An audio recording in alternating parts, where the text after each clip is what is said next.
Welcome back, you guys, to yet another hangout here on the Oshay Vlogcast channel. I'm your host, Oshay Duke Jackson. I got my partner in crime. No, that's not Barry White. When you hear him, he does sound very similar to that. No, that's not Haywood Workman on the Pacers Damn. because of the bald head, not because what he dumped him the day. Is he? Oh shit. So as you can see, he has a little coughing issue, but we're gonna try to make it through. As my partner, LAR Movement, man. Just glad to get him back on the show. He was ill for still suffering, but he came on to the show tonight. I'm using his name for views. But today we want to talk about this NFL policy of making the players stand for the national anthem, and we're gonna make it a little bit more about race. I'm gonna go ahead and race bait a little bit today because I'm good at that. But before we kind of get into the show, let me go ahead and welcome my man, LAR Movement. What's going on with your player? Man, let's just get it, dog. I'm out of it. You know it. Let's do it. Hey, I won't be long-winded today, dog. I promise you we ain't gonna be long-winded. But listen, today, NFL owners approve a national anthem policy for 2018. I'll just read a little bit. The NFL will enact the national anthem policy for 2018 that requires players and league personnel on the sideline to stand, but gives them the option to remain in the locker room if they don't want to stand. NFL Commissioner Roger Goodell announced Wednesday. Under the change approved by team owners at Spring League meeting, individual clubs will have the power to set their own policies to ensure the anthem is respected during any on-field action. If a player chooses to protest on the sideline, the NFL will fine the team. The player could also be fined by the team. Okay.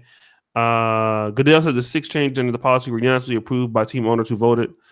San Francisco 49ers owner Jed York, he's such a terrible owner, said he abstained from voting, but in part due to the lack of player involvement in the decision process.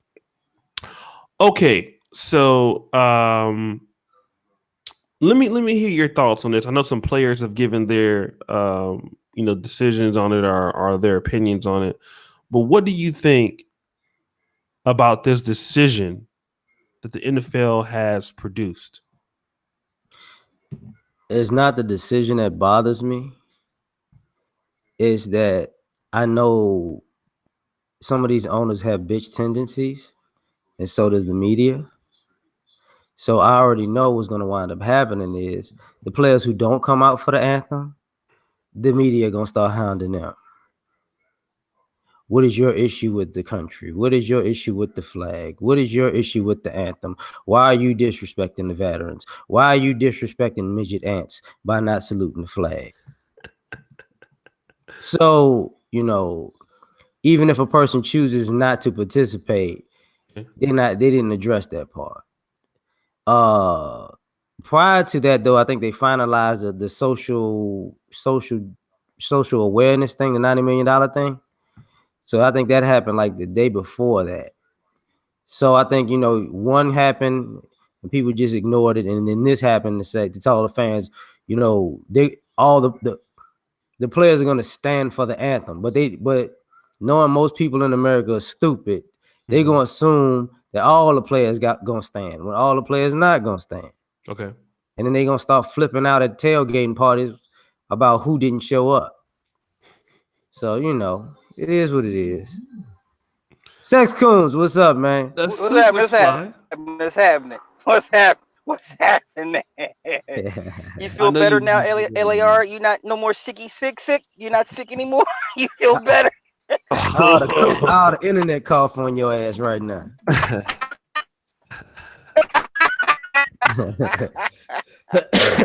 Tom Brady won't be there for the anthem. How about that? Man, Hey, we got this. This our year. Soup to go as well. Oh, okay. All right. So, man, tomorrow's here. I was going to be sitting over there, but the soup is to go. Hold on, man. Tomorrow I'm going to just mute you. Go ahead, Super Sly. What do you think about this whole idea that's going on right now? Well, first thing I think of is William Roden's book, $40 Million Slaves. That pretty much sums it all up, how I feel about it. I don't think sports and politics mix. And and sports athletes are the worst representatives for anything social issues wise. Like they have no business speaking on anything. That's me personally. Mhm. You're part of the corporation. You're paid to entertain us.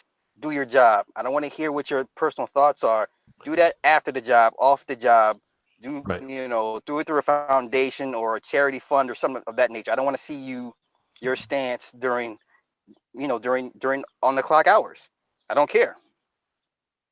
You know, You know what? no one takes. That's a very strong point. That's a very strong point. It's a point that I actually very much so agree with. So people don't get mad and unsubscribe. But I've actually said the same thing. The same exact thing, just to that point. So, okay, all right. So yeah, this is the thing. You know, these guys. You know, we got to be honest here. I think what we see coming from this decision is how strong conservatives are in this country, because really the NFL took, I think, like once this NFL thing started, this stand started happening, and I think Colin Kaepernick was probably, you know, one of the people. Obviously he's one of the bigger names, and he got totally blackballed from the NFL because people, and I would have to say this, I think white, patriotic, Republican, conservative Americans, those people who are very patriotic, were threatening to pull their money from the league, supporting teams. And the league started losing money. And we started to see how strong conservatives are. Conservatives spend money. I mean, liberals do too, but conservatives really spend a lot of money with the NFL. They buy season tickets, stuff like that.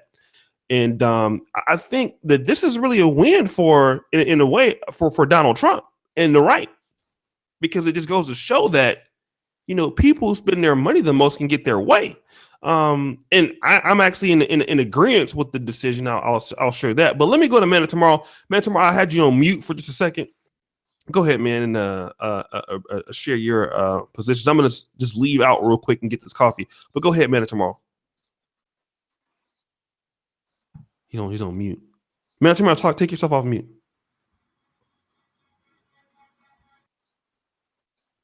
Okay.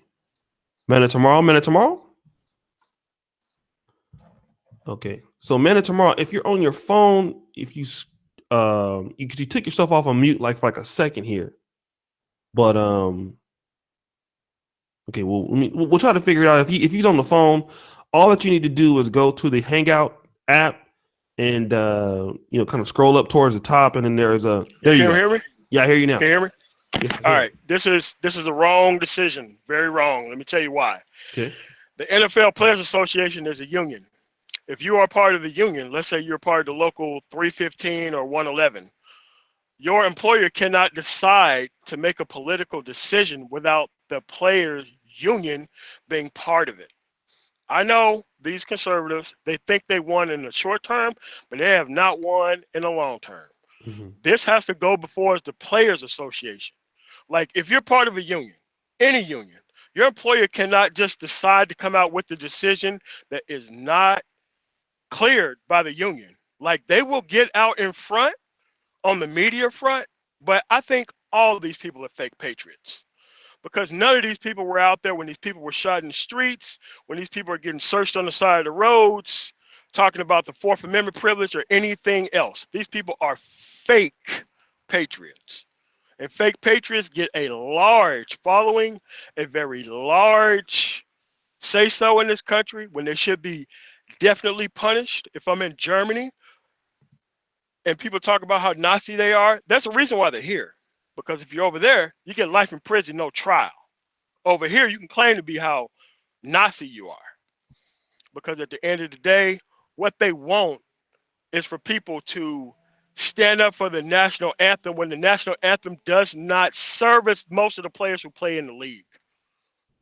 What do you mean They when you don't. when you say service? What do you mean by that statement? Well, everybody don't have equal protection under the law. So when you force people to stand for something that does not cover them, that's actually not freedom.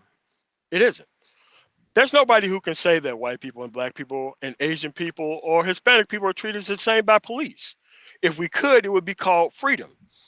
But that's not what's happening here. They're forcing people to stand for something that they know don't cover them. And they know that they're not going to be able to get away with this. They just made the decision and ran with it. These people are union members. Like if this was a private, like if the NFL was a private corporation, this would be totally fine. But you're talking about union members.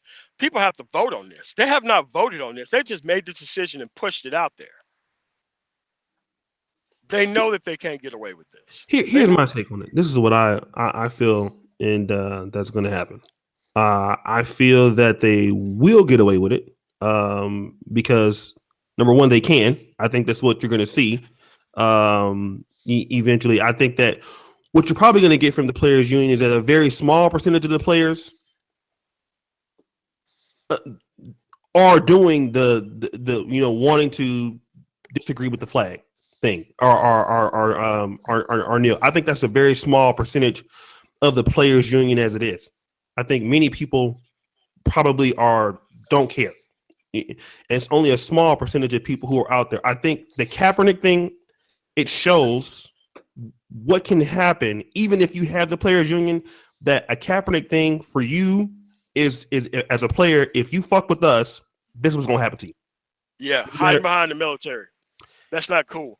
You know what? I'm not saying it is cool. Well, go ahead. I mean, I'm a veteran. Those people are forced to show up there in uniform. Forced. You know what happens when they don't show up? They go to jail or in prison or lose a promotion. Does that sound like freedom to you? So these people who they're hiding behind, they know what is at stake for those players when they show up there. The Pentagon has to pay the NFL to give a shit about veterans. That shit ain't for free. That's promotion. Mm-hmm. Does that still sound like freedom to you? Yeah, this is the part of the equation that's never talked about. Like I said, cowards hiding behind the flag, hiding behind these veterans. I'm a veteran. You know how many times they came to me to talk about this? Fucking zero. My representative point of view is zero represented in the media. The only thing that is captured is the fake ass veterans and everything else who's behind this. They know they can't get away with this shit. Yeah, those people are smiling because they're forced to smile. That has nothing to do with freedom. If somebody forces you to stand, it's not freedom. If somebody forces you to read a Bible verses or Quran, it's not freedom. That thing has nothing to do with freedom. It pissed off a lot of people, but that's not what it is. In my opinion, it's not represented in the media for a reason. There is more money to be made of racist pieces of shit in this country rather than real fucking veterans who would stand up for the right fucking thing. It's a choice to stand for the flag or not fucking stand for it. Choice. That's what freedom is. Choice. They don't give a shit about choice. They're rubbing it in your face that you ain't got a fucking choice. That ain't freedom. It has nothing to do with freedom. They may win in the short term, but in the long term, after the appeals are over, people gonna be able to do whatever the fuck they want to. And Colin Kaepernick is gonna walk away with a $120 million check. Because when people are very sloppy and think that they have this much freedom, they say this shit in emails, recorded phone conversations, all that shit can be subpoenaed. It's gonna take a long process for it to get through, but at the end of the day, these people are pieces of shit. And I don't give a fuck about anybody who think about standing for the fucking national anthem. If these motherfuckers were not out there when motherfuckers get shot for no reason, then they don't believe in the fucking Constitution. They believe in parts of the Constitution that allow motherfuckers to shoot people for no fucking reason. How come those people wasn't standing for the fucking flag? I am so sick of hearing this shit. Let me say this real quick before we go to AM1. I would not disagree with your premises of them being partially constitutional or partially patriotic. I wouldn't disagree with that because I'm also black, just like yourself. I share many of your same sentiments. But you own a company, a very successful company. You have rules. Yeah. Whether people like them or not, you have rules. And the thing is, you have a choice. You can. I don't have a union.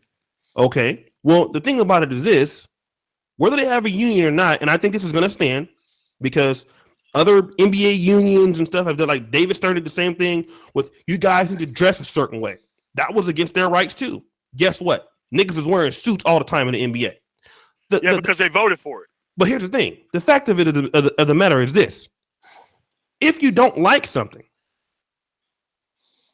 you don't have to do it. And see, this is the thing. The option is that they give these guys, if you don't want to stand for the flag, you don't have to. Just stay in the locker room and wait till it comes out and play. I don't think that's being unconstitutional. I don't think that's being unfair because it still is giving you an absolute choice. That has nothing to do with the flag. I mean, if you took the national anthem and the troops away from the game, what would be lost? Not a goddamn thing. You're forcing people to stand for some shit they're not forcing them. They have an option. The option is you can stand or you can stay in the locker room. Those are options. Those are choices. So if you don't want to stand, that's fine. You can go and stay in the locker room and then come out and play. Which I feel but they haven't put it to a vote before the union yet, and all these decisions are being made without the union people. It's kind of like if you're part of a pipe fitters union and they want you to use a certain tool to be able to do your job at a specific time. That has to go before the union. The management just can't decide on their own to go before everybody and just make a rule that hasn't been cleared through the actual association. Okay, but here's you just can't do that. These people are intelligent to a certain degree to know that they looked at all of these things to weigh it on the table. Okay, and we are just looking from the outside in. We're not insiders to this, so we're just speaking from what we see. Right. To me, a possible counter lawsuit. You have all these NFL owners, billions of dollars. They are looking at this. The NFL Players Union is still the NFL's union, right? So these people understand the parameters of such a thing. If a decision is made, a counter suit, what's liable? So these people are insiders. We're only looking from what we know. So to me, it seems, and I'm not a union guy, but what I would think, this was well thought out. They've been looking at this for a long time. They looked at all the possible countermeasures of what they could and couldn't do. So obviously, if they did it lawfully underneath the guise of what they could do. Because if they couldn't have done it with a possible counter lawsuit, which the NFL is already losing money from last year, from what I understand, it doesn't make sense that they will pull this off. So what I'm thinking as an outsider, because we both are outsiders, we're not privy to what's going on. It makes sense that they looked at this and they felt that we can pull this off, and there's a very good fucking chance they can't fuck with us. Every time management makes a decision without players, they think they can do it. Wouldn't have. It couldn't have went out. And it's coming from both me and you, who are not insiders to this. We're not there. We don't really understand what's going on as far as the inside of the nitty-gritty. Problem is, this has to be put up for a vote. You just can't come out. Management in a union situation. Like, okay, when I work for the federal government, all unions work the same. When I work for the federal government, when I work for the Department of Veteran Affairs, you cannot meet with a supervisor for any type of reason unless you have a union representative available. Within a unionized environment, management cannot make up any kind of rule. Despite how much money you lose, if you deal with a union, you have to get the union's okay before you come out with something. Because you can come out with whatever you want to as management, but the union can come back and say veto. Well, what's different about this situation, we're talking about the NFL Players Association versus the owners who are billionaires, who are pieces of shit, who should not be owning the league. The Players Association should be owning the league, writing their own contracts and everything else. Wait, so the owners shouldn't be owning the league? They shouldn't own teams? No, they shouldn't. Why? No. That doesn't make it, but why? I mean, it's almost like the labor should own the team. The labor should own the team. The labor should own the teams. Well, the labor? Yes. So you mean these people who work very hard to accumulate their own wealth and decide to do what they want to do for teams, they shouldn't own it? Is that? No, I'm just saying that the labor should own the league. The labor in the league should own the league, not the actual people who the labor? I got a good suggestion for the labor. They can own a league. If they don't like the NFL, they should start their own league. If they want to do that, that's what makes sense to me. Yeah, but they tried that with the referees, and how did that work out? Okay. So let me do this real quick. Let me just we'll get right. You can make a if you want to finish the statement here, because I don't want to just make it between me and you. But let's go ahead and no, go ahead. You're making some great points, man. It's a good no, it's back and forth. no, it's you know me. If I'm wrong, hey, if my ideas are wrong, hey, I want to hear it because I've worked in unionized environments, so I know the difference between what a union can do and what a union can't do. Okay. What this NFL, what the NFL owners has decided to do, they decided to go outside of the normal boundaries of a union and make a rule and force the players union to respond to it. That is what they have done. Okay. Like most people, like me, even though everything that I just said, I would figure out what is best for me at the end of the day. I would. But also at the end of the day, the choice and freedom is within the union. The problem is a problem comes up within the union. Management makes a decision that's obviously wrong, which happens in all unions. It comes up for a vote, like it did in the NBA situation. And the NBA decided, you know what? It's better for us, the players, not the owners, decided that it would be a better idea for us to show up looking like XYZ rather than be the face of Allen Iverson for our league. That's what they decided as a group after they told Allen Iverson that he couldn't wear what he wanted to the games. That's what the players decided. Okay. After Allen Iverson started being on this bullshit, and the players decided that this is not going to be a good representative of our league. Now, you know, you don't have the military people and all that kind of shit showing up at NBA games. I mean, you do now, but it wasn't then when they made the decision for them to wear suits versus whatever that they were wearing. I mean, the only person I could think of is Allen Iverson, and they didn't want that to be them. Right? Okay. Okay.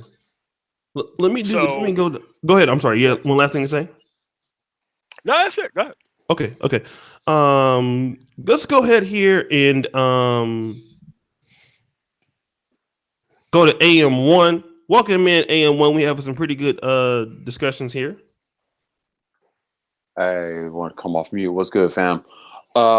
This is real interesting, man. This whole topic, again, being a media producer, the kind of work I do, I take all of this shit from a whole different perspective in the sense that my stance is Black folks as a whole need to step back from basically any form of, or most forms of non-Black owned media, or at least be looking at it like from a lens of how is this working potentially against us, not just soaking up the entertainment value, because then that's how they set us up to keep these sort of institutionalized mind fucks alive. You know what I'm saying? So, I mean, as far as sports entertainment, I mean, come on now, high percentage Black folks are players versus the ownership being a whole different sway.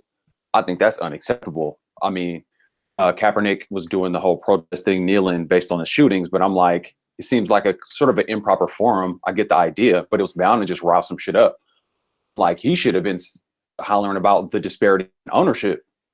That's my position on that. I'm like, it's kind of crazy. So this whole idea of what they're trying to do, charge penalties if people are kneeling, or, you know, it's all bullshit anyway. It's all a head fake from the real issue where everybody just needs to be like, man, look, let's just disengage from the NFL. I know that may sound like absolute heresy to some folks, but I mean, I enjoy sports, you know, rocking Warriors colors right now.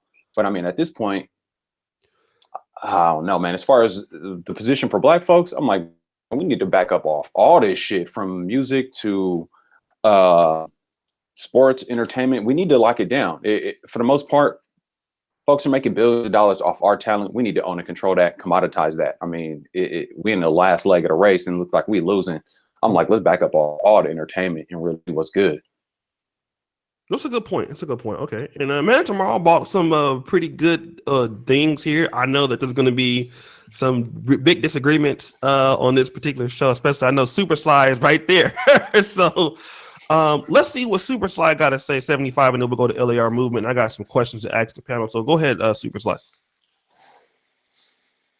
The NFL is a private entity. That's the thing.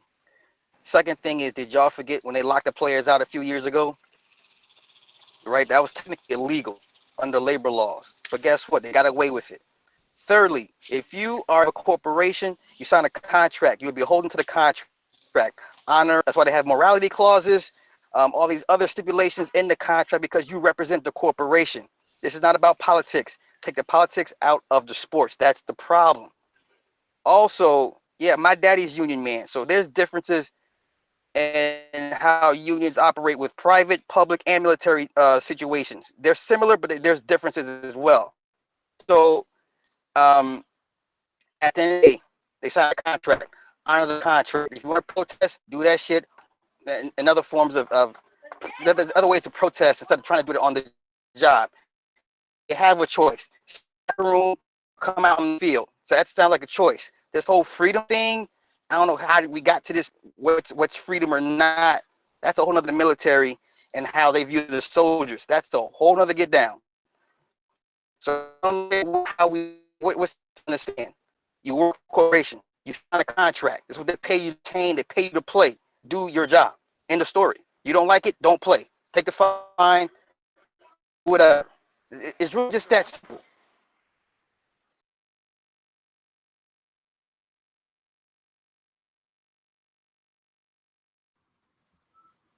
That's my. Okay. O'Shea, I think he went to go get his coffee. Man, tomorrow you want to respond, or you just want me to go? Yeah, go ahead, man. Okay. Okay, O'Shea's back. Let me get my coffee for these niggas.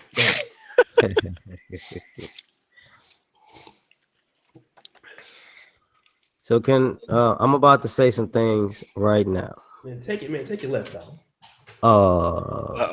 As far as bringing politics into it, you got to blame the owners. They the one that took the money for the anthem to be played in the first place.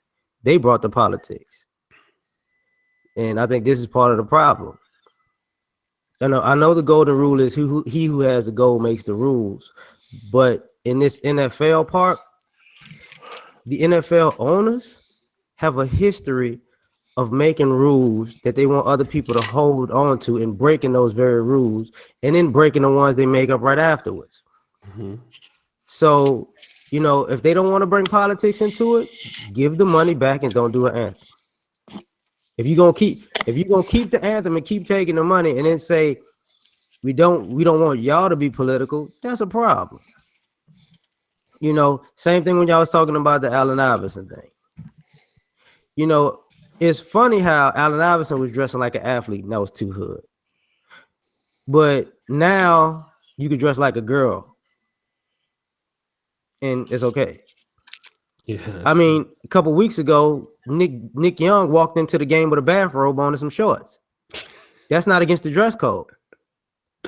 So these rules just change on how people feel. Now, as far as the freedom of speech part, it's hypocritical on both ends. I'm gonna tell you why. The league told the players, you can't call each other nigga on the field. You're gonna get penalized. But they never told the fans you can't call the players niggas on the field. So because you buy tickets. Okay. So how we gonna do this? You got the same issue with the young guy from Milwaukee, and this is why this is coming up. The basketball player who got tased by the police in Milwaukee, and this is kind of hitched to this story because this is what people are talking about. He went out, he got arrested, hemmed up, tased for no reason because he was big and black. No. He parked his car in 3 different lanes. He was taking up 3 different lanes with his car. The cop asked him to move his car. He didn't do it. Continue. Oh, okay. So he did he get a ticket? He got a ticket. He got beat the fuck up and tased because niggas want to nig. Wait. You say niggas want to nig? And that's okay. Now it's funny when you say hold up. And they may be all true, but here's a problem. If the freaking city and the mayor saw the tape and went against the police, what does that say? It doesn't say nothing to me because at the end of the day, he parked his Benz in 3 spaces for truck. When the dude moved the car, you up on me. Why? You breaking up, bro? You breaking up? Hold up. I'm not speaking up for the cops. I'm the last person to speak up for cops. But come on, man, you got to call BS where you see BS. Hey, On some nigga I'm not. shit, and he got the niggin. If a know. city, look, I get what you saying. You do something stupid, you reap the consequences. I get that. But there's also, you know, if your sitting mayor says I saw the tape and I can't rock with this, that's a problem. Now the tape is supposed to come out in the next couple of days. I'm saying that story is hitched to this one. The same way that they talk about the flag and police brutality, the NFL didn't talk about JoJo McKnight at all. Yeah, because we're not covered by that. Right. And that's why any person who's black who cape for it after the fact, you're going to get on TV right away with that shit. JoJo McKnight played in the My NFL. opinion is not going to get on TV with that shit. Like, right, but that's the thing. JoJo McKnight played in the NFL. You saw how he died. Steve Foley, who played for the Chargers, you saw how he got shot.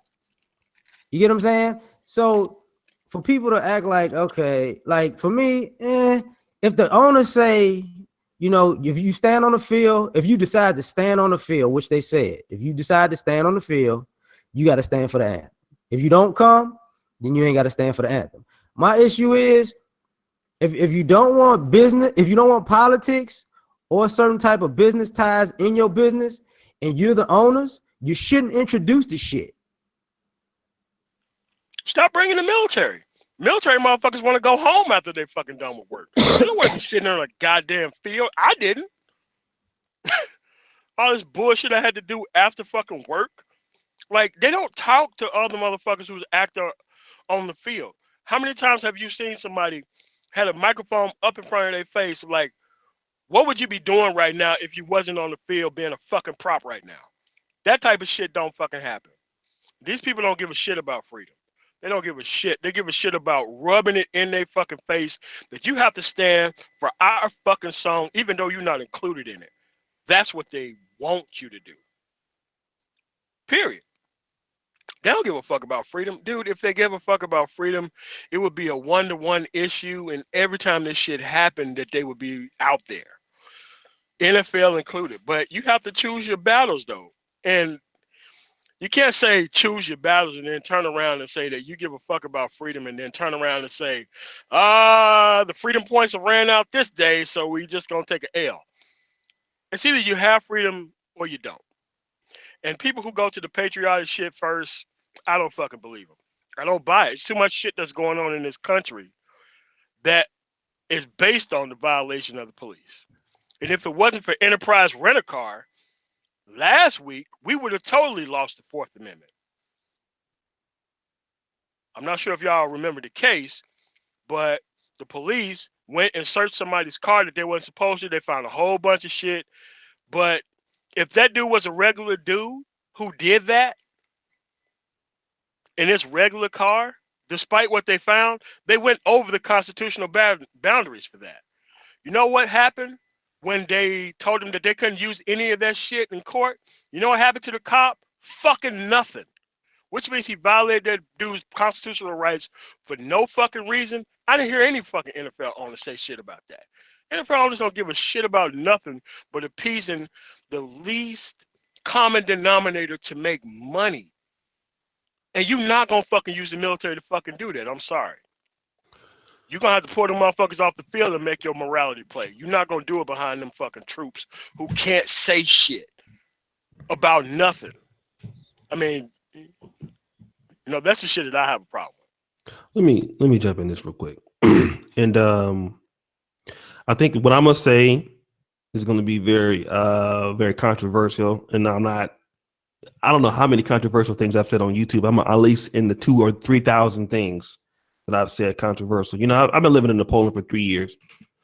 And what I've noticed about people over here, I'm just the way I'm thinking now versus when you're dealing with some people, when you're just here for that time, you do what you were told at this particular time. When you're on their time, when you're off their time, you do what you need to do. I'm a big advocate of this way of thinking. I'm gonna tell you guys why. The NFL in any other country in the world, we can say what America has done to black people and all this stuff. It's very true. There is no other sport like the National Football League or college football any place on earth. It has offered many African American men the ability to go to colleges for free. It's made many black NFL players, very wealthy. The earnings, things of this nature. Okay, people have gotten into movies, all type of other parts of the economy based off the ability that they could pay in the NFL. There's no NFL in Brazil. There's no NFL in England. Okay, there are a lot of guys. If it wasn't for the NFL, they would be on the streets selling crack or probably dead. What I'm saying is this: the NFL, in based on the fact that you're an American, okay, whatever the flag stands for, I don't give a damn. You don't have to like it. Stand for it, play, get your check. If you feel that there are things that are hurting people, it is up to you as a black American. Okay, after your job is done in NFL, while you're not on the clock, then you do your activism. Then you take your stance. Then you do that. Because you're not going to be as powerful without that. You know that they're going to come after you and they're going to fuck your shit up. That's what white folks do. So be strategic about your shit, nigga. Use these motherfuckers for the money, get the bag, do what you need to do. Then on the side, if you really care about activism, do what you need to do. Now, man, tomorrow makes a point that the NFL don't give a fuck. These motherfucking players don't give a fuck.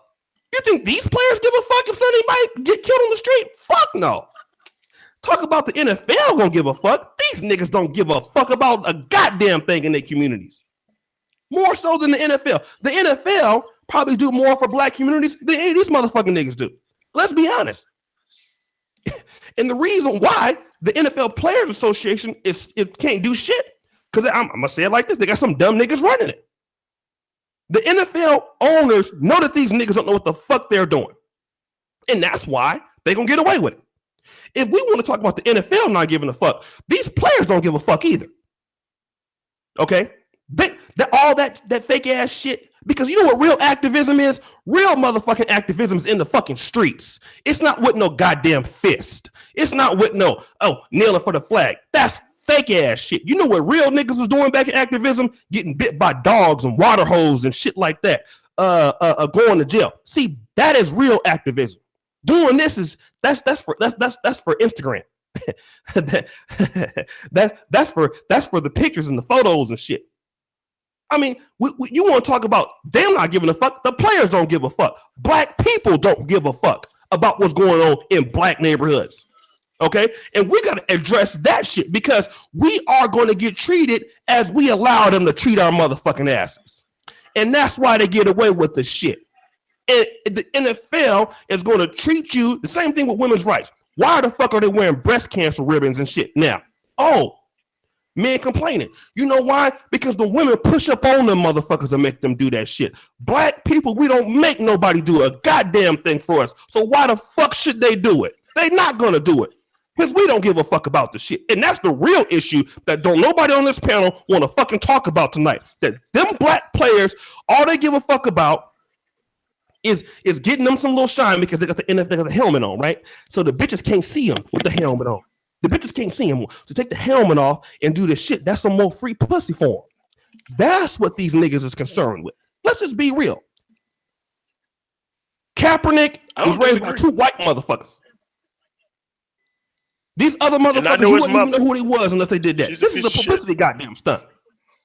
And we all know that because the motherfuckers who do care about black activism got a history of doing some other shit outside of this. I'm sorry. Who else wants something to say? Anybody want to address that? Me. Assalamu alaikum. Okay. Okay. Go ahead. Got it. Go ahead, man. Tomorrow. I'm just saying that what you're saying is true, but the people who violate starting is never us. it's always we're reacting to something. And so they reacting by putting their boot on your neck even harder. Like, these issues been going on since, Muhammad Ali raised the fist and they kicked his ass out of the Olympics and tried to get his ass assigned to Vietnam and told him that you couldn't play sports here. So this stuff has been happening for a while. What we do is always in a reaction. A reaction to something is never as hard as the initial issue in the first place. Somebody not standing for the national anthem is not as bad as the Veterans Administration not ever being fully funded to help these motherfuckers who they claim that they give a shit about. None of that shit ever comes available, right? But it's just that you can get away with so much being a dick first. You can get away with so much shit in this country being a dick first. And they can sit up there and claim equal protection under the law and all that shit. Dude, if you have an army of attorneys on your side, you can do whatever the fuck you want to first. And you can wait the other side out with a group of attorneys. Anybody can do that. But if we actually gave about this shit, these motherfuckers wouldn't need to be at these games. The fucking military wouldn't need to be there. The police wouldn't need to be there because they don't. Police get paid extra to be there. The military don't get paid shit. The police are there $200 an hour per officer. I used to be one of these motherfuckers who was there getting that check. To be full disclosure. But I'm just saying that make your point, but just leave the fucking military out of it. Like, the military is being paid by the Pentagon. The Pentagon pays the NFL so their quote-unquote merchandise equipment, that's what military is considered as, can be on the field. That's the only way you can get people to give a shit about the military other than their kids having to go. And I'm just saying the way that what they're hiding behind to make their point isn't people who can speak. I just think it's some coward ass shit. Now, if it was me there, full disclosure, it's not that big of a deal of an issue for me. I know how to do that outside the time. But if you don't have a strong union who's going to stand behind you as a player, that's where you're going to run into these issues. And the NFL Players Association is not a strong union. That's why they're going to win it eventually, but they wasn't out in front of this shit in the first beginning. So that's why the owners are going to win initially. They're going to win the PR war. They're not going to win the war inside the actual courtroom, but they're going to win initially. Can I interject for a little bit? Yeah, let's go ahead and interject, and then we'll go to AM1 and then back to Super Slide. Go ahead. I ain't going to last too long, bro, because this shit kicking in now. Okay. I will say we'll tag in one long-winded Eddie. He's waiting in the, you know what I'm saying, in the chops and shit. Go ahead. Here's the NFL Players Union one big screw up that I always would say about them. If you ain't smart enough to get the players guaranteed contracts, they always gonna stick it to your ass. And this is why these things keep happening over and over again. You're looking at the sport that's the most violent, that has the shortest career span, that causes the most long-term injury. And your players union can't get you guaranteed contracts. These owners are used to fucking you over because your players union don't take care of the players. And until they handle that, this is why there was no this is why there was such a split with the Kaepernick, Eric Reed, and the other players against Malcolm Jenkins and the rest of those guys when they wanted to make up this $90 million deal. It was like, motherfucker, you ain't speaking for all of us. They're not unified to begin with. You got one party who you would say does activism and another party who's trying to benefit off of activism. And just like when you were talking about the money part, right? These guys can't secure their money because they don't have guaranteed contracts because they fucking union didn't vote for the shit. They'd rather get them suspended for criminal activity to make sure they got money. That's true. So until they can get guaranteed contracts, they can't really be activists on outside of the fucking field. So Like the you know, NBA has guaranteed contracts, right? NBA, MLB, MLB, yeah. NHL. And that's the part of the football hypocrisy, even with the owners and the players. Because remember, everybody puts out every year, oh, he signed a $6 million, a 6-year deal for $120 million, $30 million guaranteed. Oh, and yesterday this motherfucker got cut and they ain't paying him shit. That's the NFL. Nobody, there are no word is good in the NFL by no owner. Okay. So if that's the top of your class, if that's how the shit's run, how you think the players gonna be? The players gonna be just as opportunistic. So I mean, I think it comes from the top down. And let me get the fuck out of here because I'm about to hit my head on this microphone. Okay, so shout out to LAR. You was cooking, man. I hate to see you go. Is it choppy on my end? Because can you guys hear me clearly, or is it not? I can. Is it fuzzy a little bit? Not fuzzy. Okay, let me just do this, guys. Let me shout out some people, man. And you guys know I was tired as hell. I know I didn't give you guys a show yesterday, because I had an interview with a brother from Brazil yesterday. He's a black Brazilian, and it didn't get a whole lot of views, but I wanted to do it anyway because I wanted to reach out to some people. You know what I'm saying? Trying to expand the base. I want to give a shout out to my brother Roastmaster One. He dropped $100 on PayPal. The dude actually got some money because he showed me this AMG card. He's like, yeah, let me show you this card, nigga. I was like, nigga, let me get a ride to KFC in that thing, man. So I shout out to the brother, man. He's so helpful. He's always moderating in the chat, man. He's a very successful older brother, man. Ain't too much older than me, but you know what I'm saying. Shout out to him, man. I want to just give a shout out to everybody super chatting. Let me first of all go with the Life Machine Power $2 Canadian chat. Thank you so much, Super Triz. F the NFL respectively. Yarly Moyes, what up, player? Good video, O'Shea for press, dog. We got to talk about your Ghana trip, man. Aunt James, speaking the truth, O'Shea, my brother, out of in Arizona right now, but West Coasting. Connections, 1489 super chat. O'Shea is on point with the players not giving a fuck. So, brothers, do me a favor, man. While we rocking, this is a great show, great panel. My man AM1 is here. If anybody in the chat that wants to get in, that's a YouTuber, let me know. I'll send you the link because I think LAR movement is gone. Let me go to AM1, let him cook on it, and then we'll go to Super Slide. We have some spots available for those people who want to get on. Go ahead. Man, look, it's like this. Someone in the chat said something that was pure gems. Somebody said something like Lynch didn't stand the whole season. Nobody made a big deal about it. That's interesting. I don't know if that's true, but if it's true, very interesting. Lynch, just right out of town. So even more of an interesting point for me. But just really stepping back on the whole thing, mainstream media, NFL sports is that mainstream media is for the most part owned and controlled by white folks, Jews, it's all the same thing to me. It ain't owned by black folks. So we need to be looking at all of this stuff through the lens of what they doing. One of the brothers on the panel used the word propaganda and explained how they're able to tie in the military, even certain shit to happen. It's clearly propaganda. It's a big commercial. Like everything needs to be stood that's about money and it's about commercial. But the whole point of commercial is implant ideas in your mind. It's all mind control. It's all propaganda. So obviously, from that standpoint, ownership, mostly non-black players, most black. I mean, that's a state itself that's embedded in our consciousness, and everybody's accepting that. And it's just that's a logic that everybody should be really like.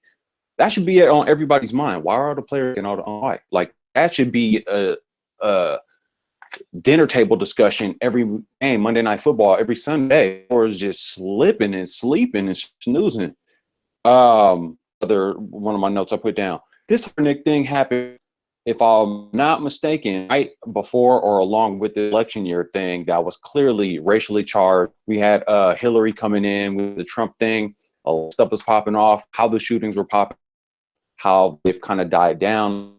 Well, maybe not down, but as far as the media exposure, I stand back and look at all of this shit. Hey, is it all stay to some degree?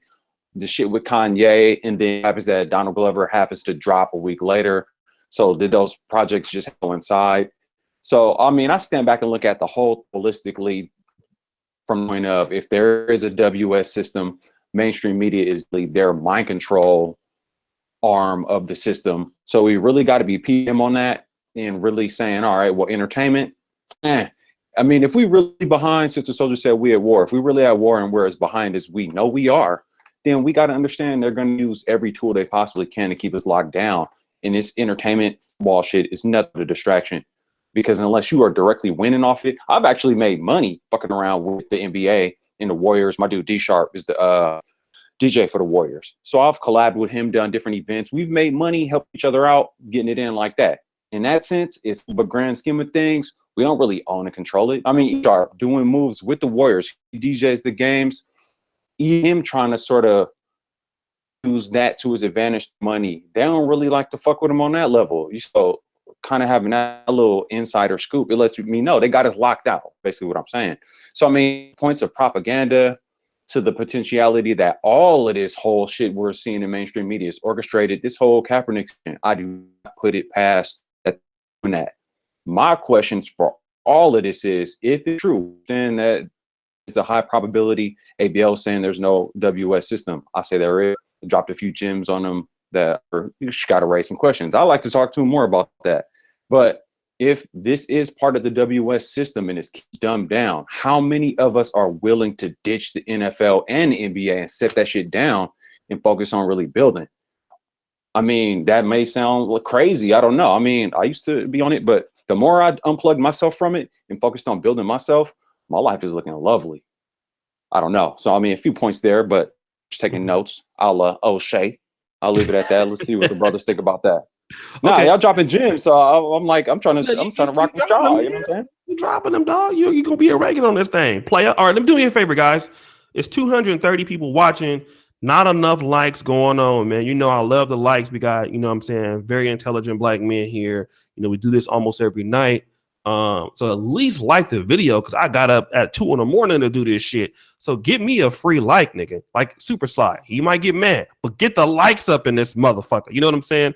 So listen, man, get the likes up for the brothers up here. Super Slide 75. I'm gonna take LARMOVEMENT name off the chick since he left. But no, get the likes up, brothers. Like the video, man. Let us know that you appreciate the conversation tonight. And shout out to my brother Deep in Thought. And brother, if you want to get in, you're definitely welcome. Let's go ahead and go to brother Super Sly and let him weigh in on it. The whole Kaepernick thing was such a ruse, and it was almost like an emotional trigger on purpose. Never in the history of sports activism, I've never seen a guy never lose an endorsement. And in fact, this guy gained 2 more endorsements in New York. Now, mind you, this is under the guise of him being blackballed from the NFL and the owners colluded against him. I don't believe that narrative at all. If you're asking me, do I think he was a patsy or a prop to kind of usher in all this? Then I'll go with that sentiment more or less. Look, the dude was an average QB. Let's be honest. He had 1 good season. You know, whatever your reasons for him not being picked up or signed, he's made more money outside with this activism stuff. His contract was still guaranteed from the 49ers. He's still getting a check from the 49ers. So what part of activism is that? Because I've never heard of a brother, you know, getting money after he's been blackballed out of his industry. I've never heard of that. And like I said, he was pretty much propped up to kind of usher this whole speaking point that we're having right now. And once again, if you don't like what the NFL owners are presenting to you, don't sign a contract. But guess what? The white man ice is always colder. Hence, when we had our own leagues, guess what? They send in some patsy like Jackie Robinson or somebody else. Hey, come play for the white men. They pay better and better working wages and living wages. And guess what? We all fall hook, line, and sinker for it. And now we're sitting here complaining about how these white billionaires treat black millionaires. I don't even care about that argument. That's silly to me. It's silly to me. But that's my point. Super Slide, you actually you entertain the idea that it was low key staged? I'm trying to get that. Yeah. It sound like we. Yes, I do. Yeah. Exactly. I'm with you on. He's not lost not 1 endorsement. Now, any other brother that's that's taken a stance or even said anything, they were losing endorsements left and right. This guy he's gained 2 more endorsements since he's been kicked out, and I'm using air quotes when I say this. That's not activism. That's not a punishment for speaking out for the people. And then you got this dude running around here with an afro with leather jackets, and black folk are all like, "Oh yeah, he's Muhammad Ali resurrected." Are you kidding me? Like, how disrespectful is that to Muhammad Ali? You know? So, but No, that's straight. just No, hey, I totally agree with you, and I urge everybody stream watching this and who watches it later really think watching NFL, anything you're seeing. If the situation is what we know it is, they use every man they can to play this up. Black folks off center. I think if we get this shit to just start with that. And one, your internet is kind of like going in and out. It's mine. Yes. I think everybody's shit is choppy as fuck. It's yours. Oh, maybe sometimes super slide, but I got that white man internet, so the white man's ice is colder. Yes, sir. My shit working. It always is. Always is. Got my internet good tonight. Praise white Jesus. So, yeah, it's your internet. Is he coming up choppy on you guys' screens too? AM1? Yeah, he is for mine. Yeah, he is for me too. Okay. Let me just weigh in on this real quick. I mean, AM1, you want to finish that point? I'm sorry, I just wanted to let you know that it was a little choppy. Go ahead. No. All I got to fall. So I got to get back on this crazy project and my deadline shit. But no, all I wanted to say is I'm gonna listen to the rest. But no, just looking at all this stuff, the filter of these people are with us. They playing games with us. We're stupid. I mean, that's it. I mean, if it's just entertainment, watching the dudes with the tights running, catching the ball, the athleticism is dope. I rock with that. I mean, you jump at some shit, you wild with it, you throwing passes. You Steph Curry. I mean, I love it. Crazy shooter. Sports in general. The athleticism is great, but business that they turned it into, and the fact that he used that as a mind control man, got to be looking at it to the or game. That's it. There's nothing else you can say about it. Okay. All right, cool, man. So if you want to come back on, if you're still busy, man, later on the night, if I'm still on, you definitely can come back. Let me just word up. Peace to the brother chat, or peace to the brothers on the panel and the chat. All right. Let me just do this real quick, man. I gotta this one nigga talk about let me see your hairline.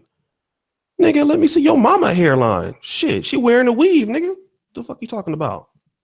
Your mama and my hair got the same hairline. You were talking about you won't see mine. Dusty ass troll. All right, let me just say this real quick, man. Here's the thing. Okay. The brother made a point, I think it was super sly, about the Negro Leagues. Okay. Now, if you guys saw my favela video, I just recently came from Brazil like 2 weeks ago. Let me know if you saw the video in the favelas. The thing about the favelas is it was pretty much a shanty town, but you know what I mean? It was such a shanty town that it is Rocinha favela. It's the biggest one in Brazil, and it's a favela that these people have created that was outside of the norm. Like, only poor people live there. They had to build it up. They didn't have no choice. And it was so much of a good economy that the government of Brazil forced themselves in. They brought in banks. There was a McDonald's in the favela, all type of shit. The thing that we got to do as black folks is understand is that when we had the Negro Leagues, it might not have been the same thing as the white leagues, but it was ours. You know what I mean? It was ours, and the problem that I hear with black people is, oh my God. I mean, like, we have a lack of managerial skill. You know what I mean? We have a lack of wanting to produce, our own things. And the issue that I have with that is we don't want to produce our own shit when we can. But we don't want to. We want to be able to do what we want to do on these people's terms. The white man is not going to let black players disrespect the United States flag. The white man not going to allow that. Okay? He'll allow you to fuck your shit up. He'll allow you to burn your shit up. He'll assassinate you in the street. He'll allow you to assassinate other niggas in the street. He'll let it go on for as far as he can. But the white man is not going to allow the Negro players and some of his little white friends that he can get to do that. He's not going to let you do that. Okay, it's the buck is going to stop here. Okay, so what white people are going to do is, they're going to say, nigga, here is the line. Here's the border where your fuckery is going to have to stop. I mean, in their words. And to me, Elijah Muhammad in an interview said the white man has always told the Negro, we are not going to help you. Do something for yourself. White people have shown us this throughout history. You know what I mean? They've shown us that you got to do it for yourself, nigga. You want your own movie industries? You want your own rules? You can have it. Go do it for your fucking self. This is what they've shown us, man. And this is not, to me, this is not a new thing, So I don't take necessarily offense to what they do or what they're talking about. To me, it's what the NFL is talking about as far as black players. I know this is a topic. It's still a black problem where we don't have even a league. No organization, man. I mean, we have very poor management and organization in planning, because what we can produce doesn't have to be like the NFL. It doesn't have to be like the NBA, but it can be ours. And the Negro is still twiddling his thumbs with his hands in his pockets, not doing anything for himself. And then when the white man won't let you do what you want to do, then you get an attitude. It's never, the white man is always going to do what he want to do to you. So it's not even a matter of being right or wrong. How often, and I'm gonna get on my long-winded shit, how often have we tried to go to debates and debate the points with white supremacists and we win? Malcolm X was a great example of that. Rest his soul. Martin Luther King was doing that. So white people know that they're wrong historically against blacks, but guess what? The white man, he doesn't care about that, right? And I don't necessarily think that it's the NFL's job to talk about black issues or talk about what's going on in the hood. That's not their job. Whose job it is to do that is the people that you elect, and it's your job to do that, not the NFL or the NBA. And that's the problem that we have. We have a lack of people doing for self. Black people got to stop being the oppressed group and doing for themselves and winning politically and winning the favor of folks with their own dollars. That's something that black folks don't want to do. So until black people want to do that, we're wasting our time, in my opinion. But who wants to say something? Let me shout out some people real quick. Brother East Lords, $20 super chat. My brother, and one piece to the brothers, be smart, y'all. It's y'all mind control. Thank you so much, family. Who wants to? Anybody want to say anything to this? Because I'm going to go to the next subject. But go ahead. I'll let somebody respond to it. I don't disagree with you. I mean, I don't disagree with you, and I can use myself as an example. I mean, most people need to be the actual Indians and not the chief, and most of the chiefs don't want to step up either. I tried to give somebody a promotion. They're like, nah, man, I'd rather do this. Perfect dude, people respect X, Y, Z, but I can bring somebody in. They get one check. Next thing you know, they want to run the company. I'm like, no, man, you're not going to put this in my organization. That's niggas, man. That's niggas. I'm like, For man, sure. dude, you started Sunday. It's Thursday. I mean, shit, you work 5 days, but shit, Friday's the last day. We don't work on Saturday. You want to run the fucking show? Like, how? How this motherfucker has this level of self-esteem and this motherfucker no high school diploma, no, he want to run it all. Mm-hmm. But the people who have the actual degrees and sit back, I'm like, I'm conducting, like me and a group of like black pastors, we're conducting kind of an experiment out in the middle of nowhere. We are getting black kids. We have extracted them from the neighborhoods. We working on some kind of way to assigning them women, submissive, like actual women, and see how their lives turn out. You know what? We may all die before this shit comes to a head, but I just want to see how this shit actually would turn out if the whole microcosm of the whole rebuilt black community shit would actually work with these 10 group of families that we actually doing this shit with. We've been on this project for 10 years, and the results are amazing. I mean, you get them out there in the environment. They're section in the middle of nowhere, and these people are actually progressive and striving, good grades, and all this shit.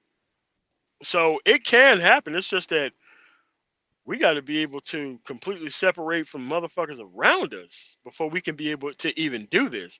Because the people who are making it, they're only a small sliver of the people who are trying, Mm-hmm.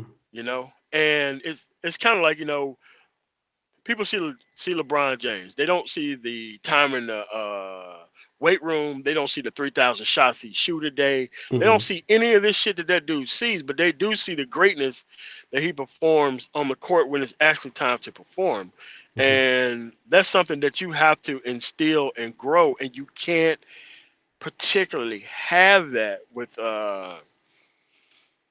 female-owned communities. You can't have that because their job is to sit down and be meek and mild and all that kind of stuff. But you can't break, boys like horses doing that type of stuff and then expect greatness after that. So this experiment that we're doing, we have, extracted them dudes out that kind of situation. They're all in two-parent households, and it's been turning out great, man. And it's just that, damn, is that it? Just a two-parent household and not being surrounded by a whole bunch of bullshit can really turn your life around? Like, man, I wish I would have had it. My parents died early, but just giving these kids a chance so that way they can be great. Because Mm-hmm. when they get created, they're not created for greatness. They're created for mediocrity. They're created for 18 years old and not a second past that last child support check. Mm-hmm. So that's all I got to say on that. So Okay. Okay. No, good points. Let me do this, guys. Continue to like the video. For those of you who want to support the stream, there is a super chat option available. I want to thank everybody for those people who do donate and like the videos and participate. So let's get some of the activity up. I see 210 people. If you have not liked the video, let's go ahead and do that real quick. Let me go to Super Slide real quick. I want to kind of change the context of the conversation, and that is I want to talk about this. Right, to Men of Tomorrow's point previously. The NFL Players Association put this on Twitter. The NFL chose not to consult the union in the development of this new policy. NFL players have shown their patriotism through their social activism, their community service in support of our military and law enforcement, and yes, through their protest to raise awareness about the issues that they care about. Okay, let me deal with this real quick. Okay. Can a person be patriotic by showing their points of view?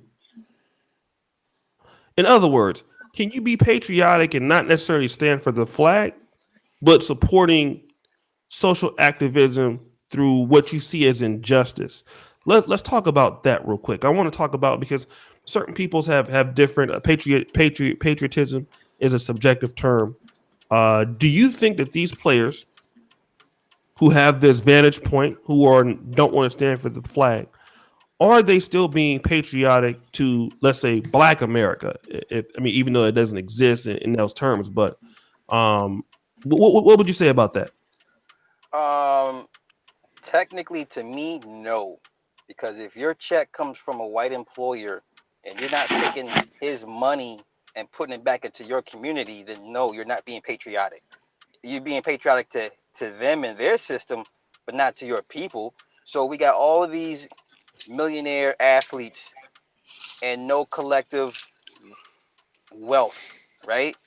Um, it, here's the thing: if black players really, here's the problem. Say if black players say, okay, let's start our own league. So instead, that means instead of you getting $100 million check from a white man, that means you'll get $10 million instead from your people. Most niggas be like, you know what, I need more than $10 million for my people. I'm gonna go with the white man's $100 million check, and I'll take it from there. Like, you have a mindset. People have been bred almost to a point that what you get from the white man's will be always better than what you can do for your community or what you get from your community. So no, if your check from your employer and you don't take the monies to help your community, then no, you're being patriotic to the wrong team. That's the best way I can describe it. Okay. Man, tomorrow, did you want to weigh in on that particular statement? Yeah, I mean, it's just that everybody comes to the table with their own definition of patriotic. Like, Okay. patriotic is doing the right thing all the time, whether the government's looking or not. Like, Okay. most of these people who we expect to be patriotic got racist ass grandfathers who don't give a damn about black people. Period. And this it, it's just that there is no ground floor for Americans. We have two groups of American citizens. We have American citizens whose rights they respect, and everybody else is hyphenated Americans, whether Okay. it's African Americans, Italian Americans, blah blah blah. But you can become a quote unquote real American as long as you acquiesce towards the 1.0 version of America. Pre 14th Amendment. Mm-hmm. That once it's far easier to become that type of American rather than including everybody else. Okay. And we have let the media and everyone else kind of run with the narrative to where that is actually okay. Like in Germany or even England, you can't have most of these people you see on TV in those countries who say all this type of messed up stuff, even about minorities. I mean, the type of stuff that goes on the AM dial across this country, Mm-hmm. 1,000% illegal in most countries because they're not going to let you portray a group of people a certain type of way. Because once it becomes over the government airwaves unchecked, it becomes government endorsed, Mm-hmm. right? So it's either we're going to have equal protection under the law or else we're going to have no protection for anybody. Okay. But the people who have decided that, and it's an easy check. I'm not gonna lie to you. It's an easy check to go to these small towns and portray minorities like animals.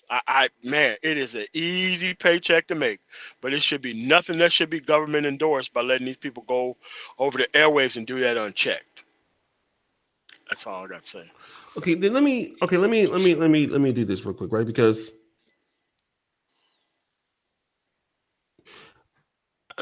we're talking about equal protection under the law.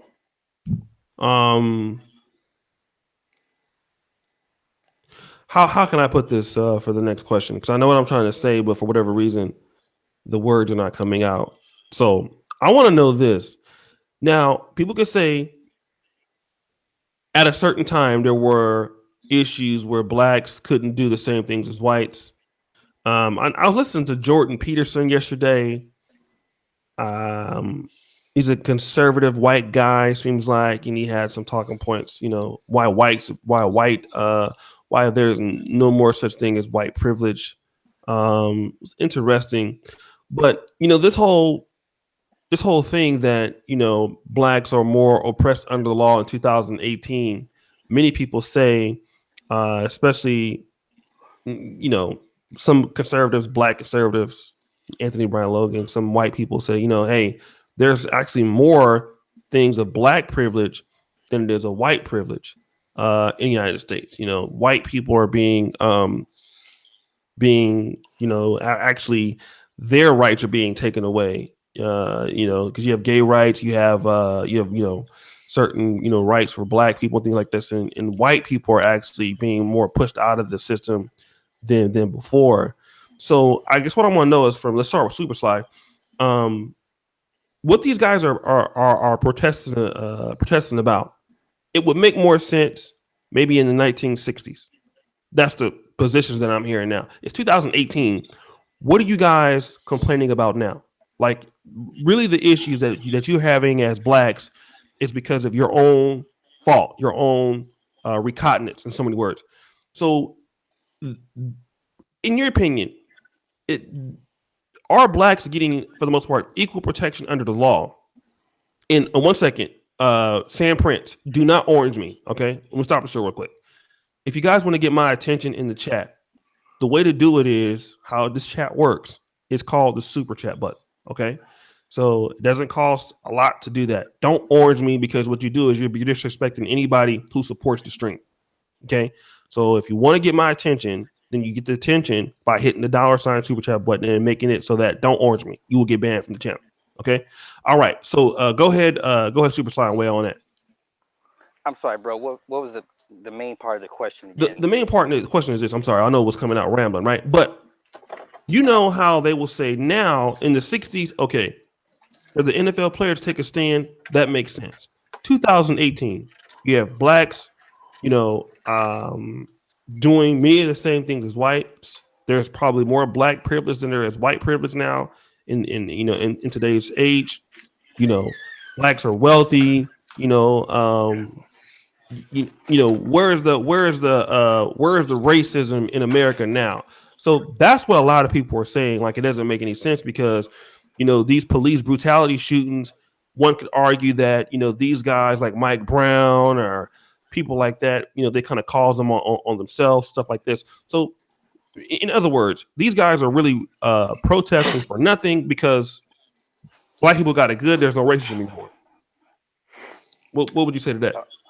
All you have to do is go to your local court proceedings, and you'll see that blacks have no privileges when it comes to certain civics and case study and laws.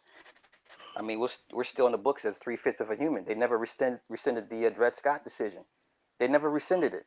Now people want to sit here and say, well, they gave us the 15th and 16th Amendment. That doesn't nullify the 14th Amendment.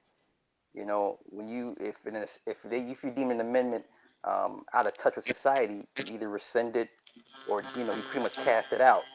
So when you have guys like Charlemagne that put out books called Black Privilege, it gives people, the masses, the idea, well, yeah, there is black privilege. No, there's not. It's just a few of these guys haven't had their nigga wake up call yet, and some of these guys are allowed to spit this rhetoric and whatever and whatnot. And no, there's no black privilege. Now, if you're gonna talk black men versus black women, then you, the sisters, have been allowed some privileges under affirmative action, Title IX, government Mhm. subsidies. You could have a case for that part, but as black, as a collective, as a whole, no, we do not have a privilege. That's almost disingenuous because just because you're allowed to get away with some things as a brother or a sister doesn't mean the collective can do so. The privilege has to work for the whole or for the majority or for the lot, not for the few, the in-betweeners or the here and there's, the exceptions to the rules. I don't count exceptions to the rules. And even still, a lot of your black elites, they get their nigga wake up call. So where's the black privilege? Mm-hmm. That's my Okay. point. Okay. Okay. Let's. I think I know what Man Tomorrow's gonna say. Go ahead, Man Tomorrow. What do you want to weigh in on that part? And Edward, if you want to come on, you're more than welcome. Go ahead. Go ahead, Man Tomorrow. I mean, they always have these conversations in front of the right people who cannot respond to them. In turn, I mean, every time I've heard this conversation, it's always a very protected environment where no one knows anything about history and nobody's actually from the actual South where this stuff actually goes on. And I mean, it's an easy check. It's an easy check to walk through. That's why I don't like Charlemagne. I think he wants to be like the black Barbara Walters who give people a pass and shit, and I don't like that dude. I do not like that dude. I think he's way too dumb to have the much type of influence that he thinks he has over this part of the sector that he serves. Mm-hmm. It's just that I just don't know how you can say that and just walk around like, oh yeah, everything's fine. Like, no, I mean, even where I am, I run into it. Like most of the loans I got it has nothing to do with credit. I was just smart enough to get a balding white man to go into a bank who never even looked at my bank application in order to get my loans for me, and just sign them on as a treasurer of my company. Had I would have did that with my 800 credit score, I still would have never got the loan. But see, I know the game like that. But I would love to pose that question to somebody who would even say that, oh, okay, what is our black privilege? Other than like blacks on blonde and porn. Like what is black privilege? Like what are you talking about? Like, I mean, I just don't get what these people are talking about. And the problem is that we don't do actual debate in society. Mm-hmm. Like, there is no debate club. You can't come to debate with your own facts. Like, somebody who actually debated would come to a debate saying something like that, they would be banned from all debates based on every single point that they made, based off the false premise. And they know what they're coming. I mean, they know, and they pick their battles. They know they're not going to come in front of people who's going to call them out on their BS. And this is the most part of how our media is ran. Our whole media is a show, just like any person who would come up and say that. They know for certain what they're saying is wrong. They pick and they screen the people who is in the audience listening to this. And then everybody else has to respond outside of what this person just said. I mean, all this person has to do is walk through any Smithsonian Institute exhibit about black people and know what he says is complete BS. I mean, it's just, I don't get people like that. I mean, I get how easy of a check it is. But it's such a talentless decision and choice, and there's really no real consequences in society from being that type of person either. So as long as it's an easy check, somebody's going to make it. It doesn't matter whether it's Nicole Wallace or Stacey Dash or this clown who did that. But it doesn't matter. It's too easy of a check, and there ain't no consequences for doing it. So until there becomes some real consequences for doing that, like you don't see paid props for Jews talking about there ain't no damn Holocaust. You don't see that. You'll never see it. But you'll always have some person who's black who will acquiesce towards it. They have a huge platform. Their books get bulk bought and just handed out at these conferences. So there's kind of a way that these people get paid that people don't really understand. So I just think it's BS. So. Okay, no, and I agree with what you guys have said. Let me shout out some people. Seems like Wake the Hell Up. His chat came in a little bit later, so thank y'all to Wake the Hell Up. He says, O'Shea, MOTLER, shout out to you guys. Shout out, fellas. Thank you so much. Again, the East Lords, $20 super chat. Thank you so much, brother. Jay Williams, the biggest problem in America is that there are no major problems. That was very good. That was very, I'll read it again. The biggest problem in America is there are no major problems. Kyle Love CA, showing love to the fam, and for Edward to drop some gems on the mic. Edward, the link has been sent. The Green Machine, the agents are giving it to us. Economy, Eclectic Tyrone. What up with your flair? Thank you so much, man, for the $20 super chat. Guys, I really appreciate you, brothers, supporting the black male media here. You guys know because of you, people like, Man of Tomorrow, everybody on the panel, we were able to have a great Negro Manosphere Plaques Awards. You guys check out Maxi Limits. You see Anthony Brian Logan with his plaques. You see Alan Roger Curry. I talked to him today. And I want to just also say this. Now, it may not mean a lot, but I want to respond before I say this. The 21 convention, which is the biggest men's convention in the United States, is happening this year. Again, last year, we had one of our writers go, which was Alan Roger Curry, for the 11th one in Orlando, Florida. This year, we have two. Donovan Sharp will be speaking at the 21 convention. Alan Roger Curry will be speaking at the 21 convention. To the NegroManosphere.com, two of our... Good for them. What'd you say? So, man, good for them, man. Good for them. But do you know what? I'm very happy for them. But I would be more happy when we have our own conventions, right? And this is the thing. Yeah. Two of our premier black writers are going to the biggest men's convention in the United States, the 21 Convention Orlando. So, and if you even go on so we're doing some great things. We have some great talent here in the Black Manosphere. So I just wanted to announce that. But here's what I want to do to respond to what the brothers are saying. What the brothers have said is better than what I can repeat, because I can't repeat what they've said because they've already killed it so good.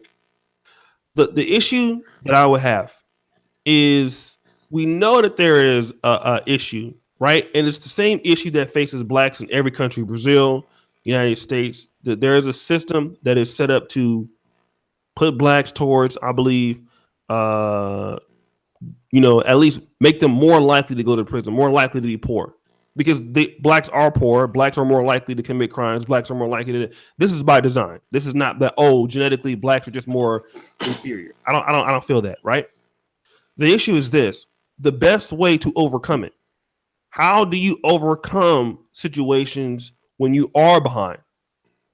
The best way to overcome it is to not try to protest on the news by throwing a fist in the air, or on the media by throwing a fist in the air, or by walking, protesting, and marching.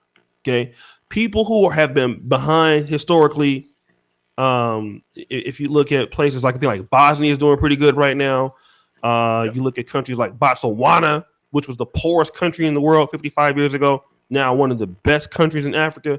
It's the lack of corruption.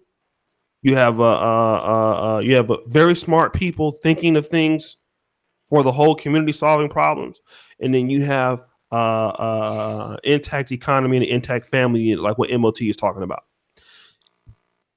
You know, black people in America are so quick to want to be seen, but don't want to put in the work. And again, it goes back to Japan. Japan was decimated. You can say all the stuff like, you know, oh, the USA paid them reparations. I mean, let's be honest. Reparations is one thing. Japan put in the work to get to where they're at. They put in a lot of work. Okay? They put in a lot of work. Russia was destroyed. The USSR was destroyed in 89, and they came back after they lost all their territory and came back, and now they're a force again. The things that we have to do is put in the actual action. You know what I mean? We have to put in the action to want to, you know, go out of the way to want to support our black businesses, go out of the way to want to try to stay together. We have to put in the work ourselves. In raising a fist or protesting or marching, that's not putting in any work. Because think about it. They wanted to give $100 million to charities, the NFL, give $100 million to charities. That $100 million is not going to save those kids who coming from those dysfunctional homes, though. What about those kids that don't have parents? You can't throw money at every situation. And that is our problem. We think that money solves everything. Money doesn't solve everything. We have a culture. What'd you say? I say structure can solve it. Structure can solve it. Faster than money can. And faster. See, that's way faster. faster. If you have the money. Go ahead. I'm sorry. I mean, structure can solve things way faster than money can. Way faster. It's just that you can't get everybody on the same page because everybody want to cash out too early. Mm-hmm. And there ain't no merit-based, I don't want to say promotion system, but something kind of like that. Like, there is no reason why people have kids. They have kids for the mother's survival. Kids are not about, we're going to have a kid. There's a lottery, a raffle for kids or something like that, you know, to where it's based on something rather than I could just lay up and I could have a child and I could get taken care of, not by the particular man who did it, but by somebody else within society or a group of people in society. I just think that if we could somehow get behind the fact that, hey, man, kids have got to be created for expanding the franchise, not keeping the franchise afloat. I guess a lack of a better way of saying it, it's just that most of these kids, their usefulness ends at 15 through 18. Mm-hmm. Most of these mothers are done with them. Done. And it's like, and now this kid is mad because he hasn't been taught anything. But this type of system could have been well served. I don't want to give anybody the wrong idea, but hey, if you're going to have a bunch of kids, there better be a bunch of doctors or a bunch of lawyers. Right. You can you can sit back and chill as much as you want to if you have 7 lawyers in your family that you raised. But you can't be the only lawyers. Your daughter can be, you know, a high-level nurse, and your boys ain't shit. Like, you can't keep doing that. You know? That's all I got to say on that, man. No, great points. Great points. Let me shout out to the brother Sam Prince. He says, here's a super chat to make up for fucking up, still learning the rules of the channel. Bro, appreciate you, bro. Appreciate you. You know what I'm saying? I wasn't trying to, you know, do too hard on you, man. I had to let you know the rules. And the reason why is because, this is a black male channel, black male only topics for the most part. So we try to support one another over here. Green Machine, again, privilege is a group system that we don't have. Okay, let me go ahead and let brother. Thank you for your super chat, brother. Thank you, all you brothers, man. Whether you donate or not, thank you for just watching. Keep the likes coming, though. If you want to, you know what I'm saying, if you enjoy the podcast, enjoy what we're doing, just hit us up with a free like. You know what I mean? And guys, if you want to make a comment or if you want to suggest something in the chat, you can do so by hitting the $sign. That is for the super chat, and make your comment there. and we'll read it off here. Let's go to brother Edward Anderson. What's going on, Edward? Nothing much, man. I'm glad I got in on this topic and not the NFL topic because I'd probably be butting heads with folks. But you know, well, let's go ahead and bust some heads. Go ahead and make your point. We'll let you bust some heads. That's not what we like to do over here, player. Well, I mean, you know, all y'all had some really good points. That's like the escape hatch on that topic. Like, I agree with a lot of what Man of Tomorrow was saying. I mean, at the end of the day, the NFL, as far as what I understand, is a nonprofit. So the way they're liable in taxes. So a lot of the things that people want to talk about with private corporations where you just do it, I understand that's the conservative talking point. But when you look at the tax incentives that they get, and then you look at what they give versus what they get, which they don't give nothing. That's why a lot of these cities across the board are starting to buck the NFL building in their cities, that are starting to negotiate harder because they realize that the owners get a lot of that and the people really don't. And when I say the people, I'm just talking about the city don't really get nothing with that, and they get these stadiums built for free. You can't look at the NFL like it's a corporate. You can't even look at the NFL like a public corporation. Okay. They just have added advantages which you have to take into consideration when they want to talk. They talk. Second thing I would say on that point is people want to talk about, well, your opinion is off the field. Well, you know what? Standing for the flag is technically an opinion as well. So and black people, last time I checked, is 72% of the armed forces, which is more than any other group other than white folks. So if anybody got an excuse to talk that shit, it's black people, because we help fight these wars too, and we help win these wars. So anyway, that's the only thing I want to talk on that. But this black privilege thing, anybody that says that there's such a thing as black privilege in the United States of America is an idiot. And they are I'm not even I hope nobody. I heard Super Sly, and I completely agree with what Super Sly said, like the angle he had it on. Look, I understand black people being in power, and black men need to have a self of worth and self. I get that, and I'm for that. But let's stop acting like, oh, there's black privilege and there's more black privilege than white privilege. I'm not about to call nobody out, but I know we all know who the main person pushing that in the chat. Now, as far as Charlemagne's trying to sell a book. Charlemagne is trying to be the next Wendy Williams. He's going to do whatever he needs to do in order to maneuver himself with these white folks. Okay. That's why Charlemagne will put Monique as donkey of the day. Tell me, Lord. But he won't put that transsexual woman, and I'm not trying to get this on Super Chat, but that transsexual woman that kissed Genuine as donkey of the day, because he's scared. He showed me who he was with that alone. Mm-hmm. So he's an idiot. But anybody that said there's no such thing as, especially when we're talking about black male first perspective, black females only have privilege as regarding, like Super Sly said, towards black men. This is why when you look at the stats, they never compare black women to black men. You notice that? They always compare black women to white women or non-black women. Because if you compare them to black women, then the inevitable conclusion is going to be, why are we giving these black females all this damn money if the communities are a shithole? The very violence that a lot of people was talking about as far as black on black crime, that comes from a matriarchy. Because you got a whole bunch of old dudes that don't have an ability, that didn't build nothing, that don't have the ability to control infrastructure based on being power brokers. You got a whole bunch of young dudes that don't know shit. And they're going to do what they're going to do, and they get directed to sports, entertainment, which is non-productive, or they get directed to doing stuff on the streets.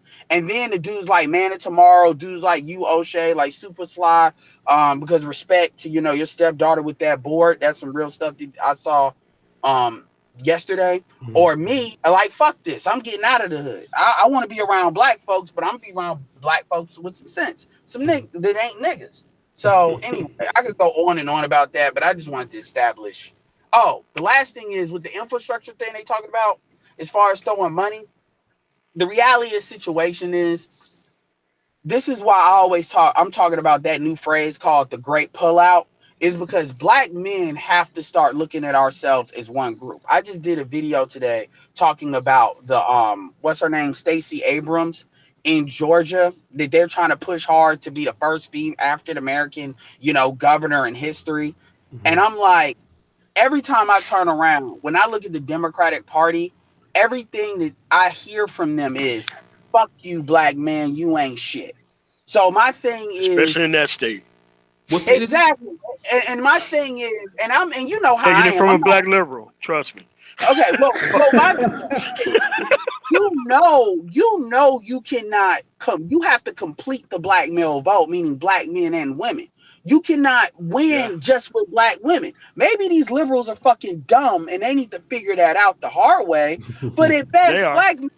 here's the thing. Black men can just stay their ass home. Like Corey Holcomb says, like Tariq Nasheed says, which I don't agree with, but shit like that is what will stay at home at best. And at worst, O'Shea, you already talked about them gaining support with Trump. A lot of black men gonna say, I'm voting for Trump because you know what? I'd rather vote for a dude that dad was in the Klan than vote for this feminist bullshit. Yeah. That's where black men are now. And I can't argue that. That's getting harder and harder for me to argue. And I'm not trying. Anyway, that's my shit. No, and shout out to the brother K Love, the great pullout. Thank you so much for the 2 hour super chat, man. I definitely appreciate you, brothers. Let's keep the likes coming up, man. I thank you, brothers, for supporting the chat. You want to participate in the stream? Want me to read out a comment? That you want me to read it out over the thing? Just super chat it. I'll read it out during the podcast. Let me kind of talk more about this whole blackmail thing. Like I said, I'm a conservative. Man of Tomorrow is liberal.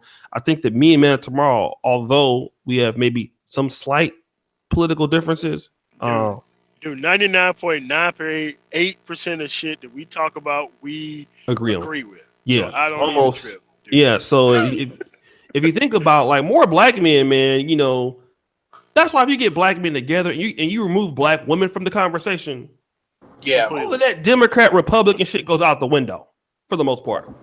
Because even somebody like Anthony Brian Logan, who is either very hated or very loved on this channel, Anthony Brian Logan, man, don't believe in women running shit. He don't believe in single parent households. He don't believe in just straight up, a lot of things that he feel about men in power and stuff like that.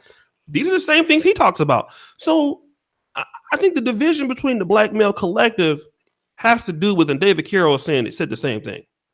If you go to the Super Bowl party and the black women are there, he said he ain't going. Oh, wow.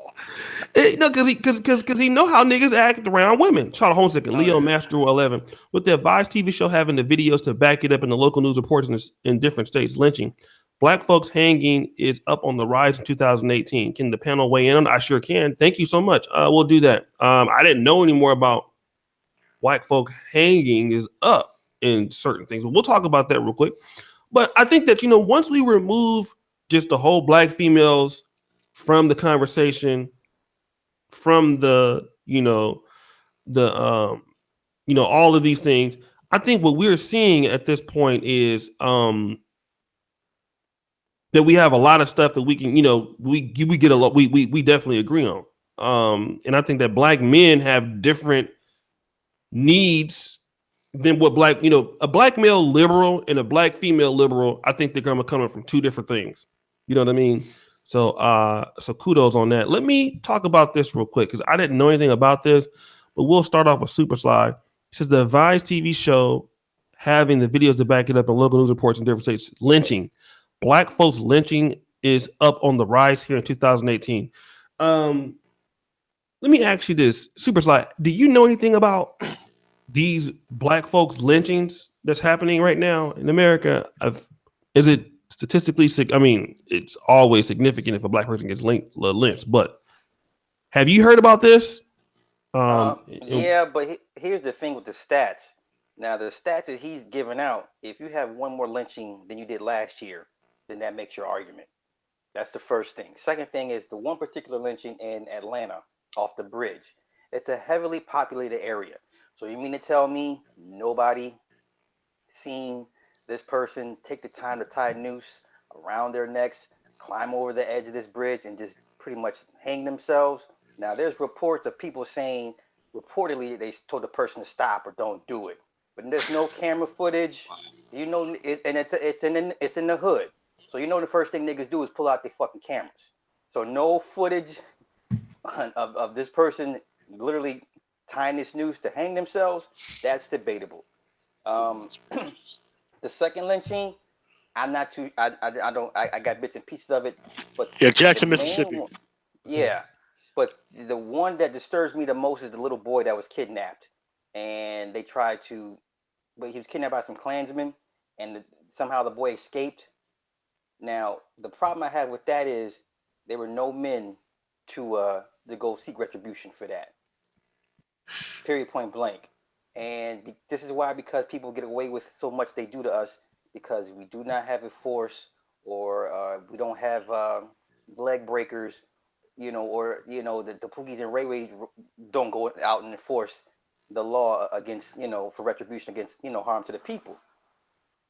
Once you don't have a perceived army, or they know that there's not going to be a penalty for messing with you, then they're going to continue to do it. It used to be women and children off limits. Now it's everybody's fair game. So, as far as the lynching part, I mean, I guess if you go by the numbers, it's on the rise. But there's always been pockets here and there of people being lynched here and there. Now, whether you believe it's a bunch of Klansmen catching these people and hanging them, or if it's legit suicide, or maybe we've heard for years cops. I know in Chicago for years cops have been setting up people murders and all the murder rates. You know, well, allegedly by cops dressed as civilians to get the murder rate numbers up. So there's a lot of mitigating factors when it comes to this type of race baiting type of rhetoric. Okay. Okay. Let's go. Let's go to Manna tomorrow. You know about the lynching that was in Jackson, Mississippi. So if you could speak on that. There haven't been too many details that come out of that county as of yet, but preliminaries, what they're saying is suicide.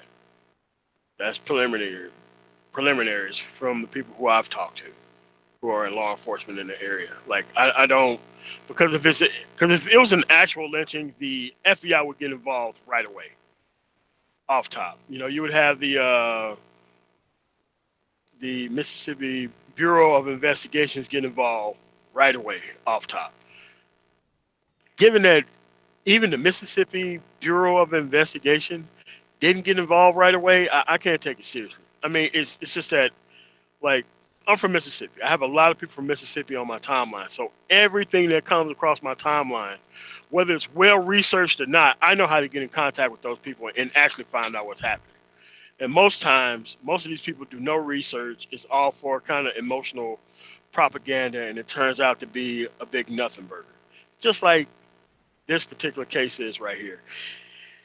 Trust me, they don't, because business don't want this stuff happening down there. Mm-hmm. That's why they would get involved right away, because Jackson has a lot of people who come through internationally there.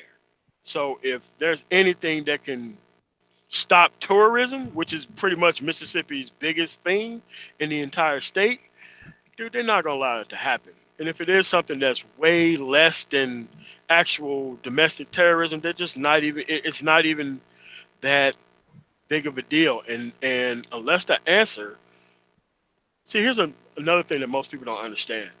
If the answer to your case is not walking into a policeman's office, they're not going out there looking for your damn case. They don't even care about it.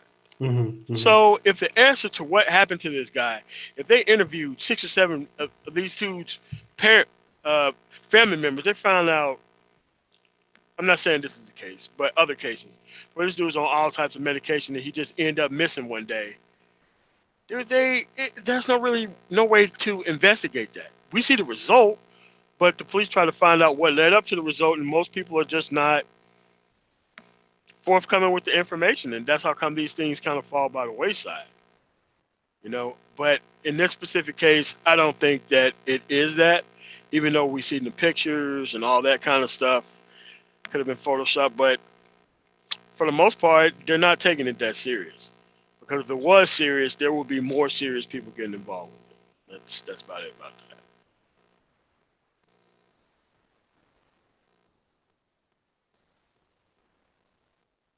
Hello?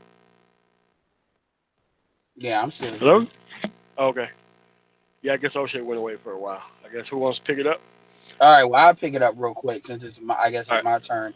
The only Yep. thing I would say to this topic is this: shout out to Phil for bringing it up, but also if somebody has a platform as large as his, he has the ability to bring things up and really start a viral kind of rail gun on a lot of things.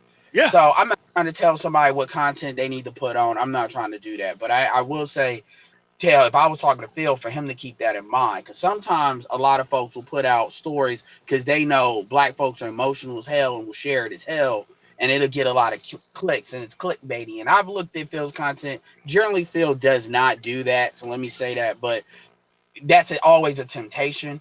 That's the first thing. Second thing is we also got to be careful that it's midterm season, it's primary season. So Democrats are going to be doing anything to push a narrative of Negro fear the white man, fear the conservatives, and we're the good white folks. That's the second thing. The third thing is I ask people when things like this happen, because there's a lot of judges just getting killed under mysterious circumstances that are black. Woo, far more than black people. But you see what I'm saying? Like, there's a lot of people in key positions that you don't hear about. And the reason I brought Phil up in the first place is because, like, we people, the system, whatever you want to call it, whoever wants to do us harm, whatever word you want to put to that, needs to understand that black people on their own is going to find out what happened. Like, there's a reason why people don't really want to mess with, Jewish Americans in the United States, because they know, even like they know, number one, you got enough money. If you got enough money in a dominant society, it's not going to be worth it to mess with them because it's too much money you may lose in doing so. And if you want a lower end of the, white person totem pole, you gonna get fucked with and your shit gonna get taken. If you because they gonna come for you and they'll come for you quietly because they have their own media system. And that's what AM1 was talking about. And he's absolutely right about that. Like, nobody is talking about this. And what I always ask people when they bring stuff like this on my timeline, because I'm gonna keep it real with you. A lot of folks, I'll stay friends with them, but I'll unfollow them. That way I don't see it, because some people, they just putting the same BS. Some of the articles they promote are like 2 years old. I can tell people don't be reading these articles when No, they they don't. actually share them. And it's like, you ain't doing nothing by just clicking and share. That's what O'Shea was talking about with that fist up thing. The question is, what are you really doing about it? And what I would say, and end it with this, is because I got somebody that said it on my comment section, talk about why don't black people just vote Republican and see what happens. And I responded, politics, like a lot of things that matter, is a marathon, not a sprint. And black people too much want to run sprints and not marathons. They want to do something and put their toe in the water or something, and then the shit don't come out the way they want to come out. They want to say, fuck it, I'm not voting, or fuck this, or fuck that. I'm like, you got to be in this for the long haul. And if you're not in this for the long haul, then shut the fuck up. Mhm. Yeah, And I mean, like, what I don't understand is, like, people are trying to wait till the system is perfect before you fucking participate in it. What kind of bullshit is that? Who says shit like that?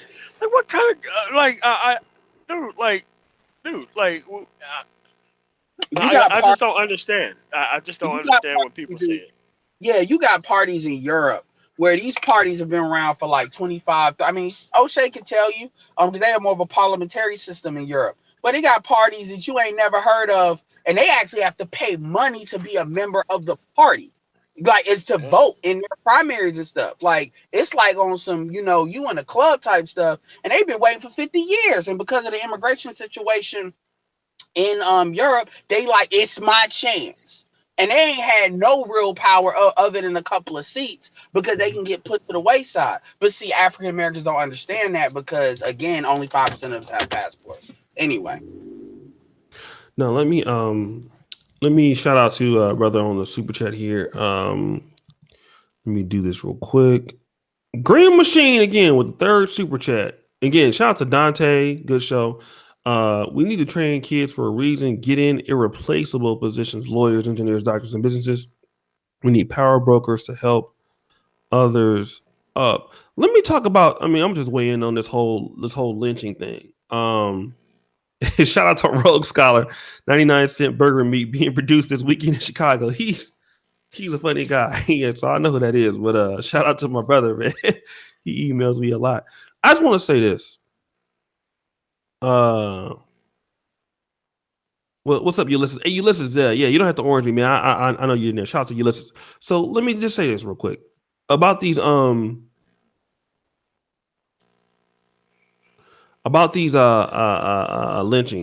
You know what I mean? And I'm saying this. I know lynchings happen. If they're black people in the hood getting lynched, Good. I mean, is it? So are white people going to the where blacks live and lynching them in black neighborhoods? I mean, that does sound sadistic. It sounds like something like, I don't know. I mean, I know when black crime happens in black neighborhoods, usually that's black people who do that. You know what I mean? So I can't confirm or deny. If it could happen, I'm sure, but I would say that it's so statistically insignificant. You understand? To the lynching. I mean, like for us to say, like, oh, this is something to be afraid of. You know what I'm saying? Because what'd you say? No, I was saying I agree with the incident. Because that's like a percent of a percent of a percent. You got this niggas getting shot every goddamn day. You know what I mean?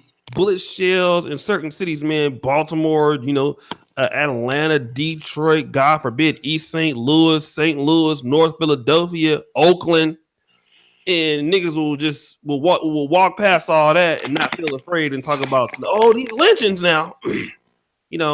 Black people, we have a hard time on focus on what is important, and what is important is not one or two lynchings is coming back. I think the Advice Show, channels like his.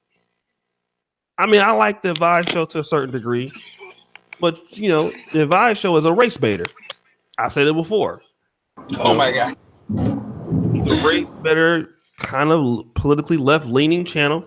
He cries a lot of white supremacy this, white supremacy that. That's his following. You know what I mean? And that's why like 80% of the people who watched that Anthony Brian Logan debate against Robert Perkins thought that Robert Perkins won because they are anti-conservative talking points. I didn't think Anthony Brian Logan lost the debate. I think if anything, it was a tie. But I think that Anthony Brian Logan actually won, in my opinion. I mean, it's just Robert Perkins did pretty good. He didn't do good enough to me to win. But I'm just thinking, we got we have so many black race baiting channels on black YouTube, man. And they just keep black people being victims and keep black people being whatever. I mean, I can't, niggas will do anything for some views. Certain people will put up any kind of stories for some views and to make somebody, and then, and then I'm gonna tell you something else. People who are on black race baiting channels, they don't donate. I'm gonna just be real. People want to know, like, oh, you have a smaller channel compared to some of these bigger channels. Why do your people participate more than other channels? Because, nigga, we don't be on here lying. I tell you niggas, you ain't worth a fuck sometimes. You ain't shit and you fucking your own shit up. And this just, conservative channels, they support more. When you start putting that, the white man's on my foot on my neck, then you turn around and say, oh, you don't support. Yeah, because you victim niggas don't support nothing. You know what I'm saying? Shout out to Dr. Deacon Eric P. So, to me, it's a fan base that you don't need. I'm just saying that. I mean, so shout out to the Advice Show, man. But some of the shit he does on the channel, I mean, can I respond to that real quick? Go ahead, dog. Go ahead. All right, so here's the thing. We got to understand, I agree with everything you said. So this is not so much a response, it's an add-on. Mm-hmm. We also got to understand the difference between race baiting and then keeping you informed of what your environment is. I'm not going to start bringing up different YouTube channels, but even a channel that's the opposite of you, like, for instance, I'll say this, like, even a guy like Jason Black, which is kind of like, although y'all agree on a lot of things, there are some things you disagree on. Yes. The difference between a Jason Black and an Advice Show, the key difference is, and which is similar to your show, is you're giving on the ground information that black men can use to better themselves. And also, usually with all the content, is you walk away with a call to action as to even if it's implied as to what you need to do to put yourself in a better position. Jason Black does that as well. And Jason Black is also a dude that ain't afraid to tell Negroes you ain't shit and stop not being shit. Well, versus look at something like an advice show, in my opinion, that's more similar to like a Boyce Watkins. And if you notice, they kind of operate within the same fan bases. And if you really notice, a lot of their fan bases is more female than male. Oh, like yeah. maybe I would assume advice at best is like maybe 60-40. And again, Black women ain't donating them. Look, obviously there are some exceptions that deserve to be put out. I've seen women donate to your channel. I've seen it to a lot of other people in the management. I'm not talking about all women, but as a general rule, you know, Black, and we talked about this a couple hangouts ago. Black women are not really donating to Black men like that. Yeah, they'll give you a like, maybe a share of you saying something that's within the narrative of what they want, but they don't pay for that. And that's why even Phil was one of the main ones holding his show hostage, talking about, I'm gonna shut this mother down if y'all don't donate. And he's got like 700 subscribers. Right. So I mean, at the end of it, but also I would say this too. As Black conservatives, because I'm technically more a moderate, like people got to understand the difference between victimhood and race-based. That just because you're saying your environment, this is your environment, meaning they got this system set up for you to lose, that does not mean that we're saying don't try and be a victim. A lot of people, like a lot of conservatives, always go all the way to that argument that you're trying to say you're a victim just because you admitting that the rules are fucked up. I mean, Man of Tomorrow said, you still got to get up and do something, even though the thing isn't perfect. Because what are you going to do? Lay down and die? But at the same time, nobody's really talking about be a victim and don't try. See, that's what Tone Talks does. And I don't consider myself anywhere near what Tone. I can't even stand here and Tone talk real talk. So that's victimhood. That's victimhood. Ooh, wait. If y'all want a real barometer on what real victimhood is for Black conservatives, go listen to him for 5 minutes. Oh, well, they the same team. They the same person. Yeah, my God. I still listen to that trash, man. So that's what victimhood is. And me, a Man of Tomorrow, I wouldn't even say New Possibilities is talking that shit. That Black victimhood. He may dabble with it a little bit, but not. I mean, it's such a huge market, though. It's such a huge market. You don't have to do nothing but just sit back and listen. It's I can't even believe I'm saying it.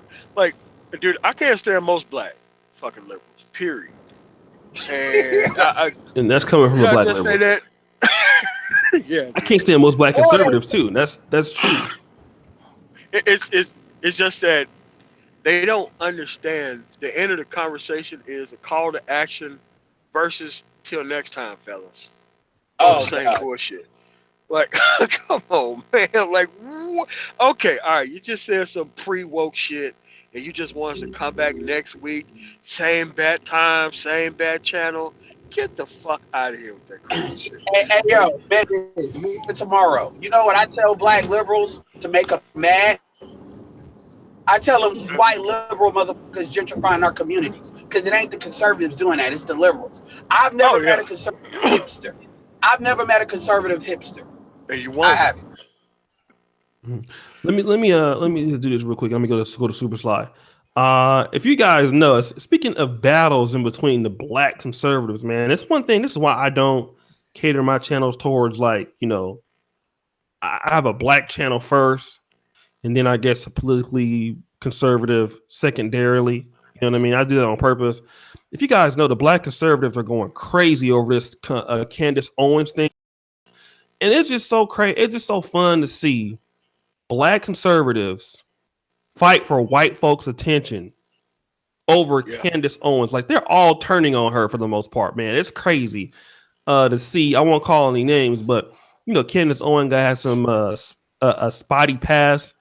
And, you know, now the Black conservatives who are upset that she's getting attention, they're all calling them out. And now, because Candace Owens is so mainstream amongst Black conservatives are getting more authority, those people who are calling her out are being attacked by white conservatives. And so I've seen even one black conservative talking about, oh, they kicking me off the black conservative plantation, and he was, oh, they kicking me off Massa want me. I'm like, it just see to see these people coon like this, man. It's so beautiful to see. That's why I don't like black conservatives, because black conservatives are really trying to be. And the same thing with some black liberals, man. They're not really about black people. They're really Most about of them, trying to get into. most of them don't be nice. Most of them. I Most of call them. I call it your black friend privilege is getting revoked.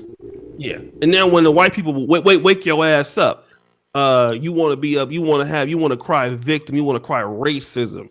That's what you get.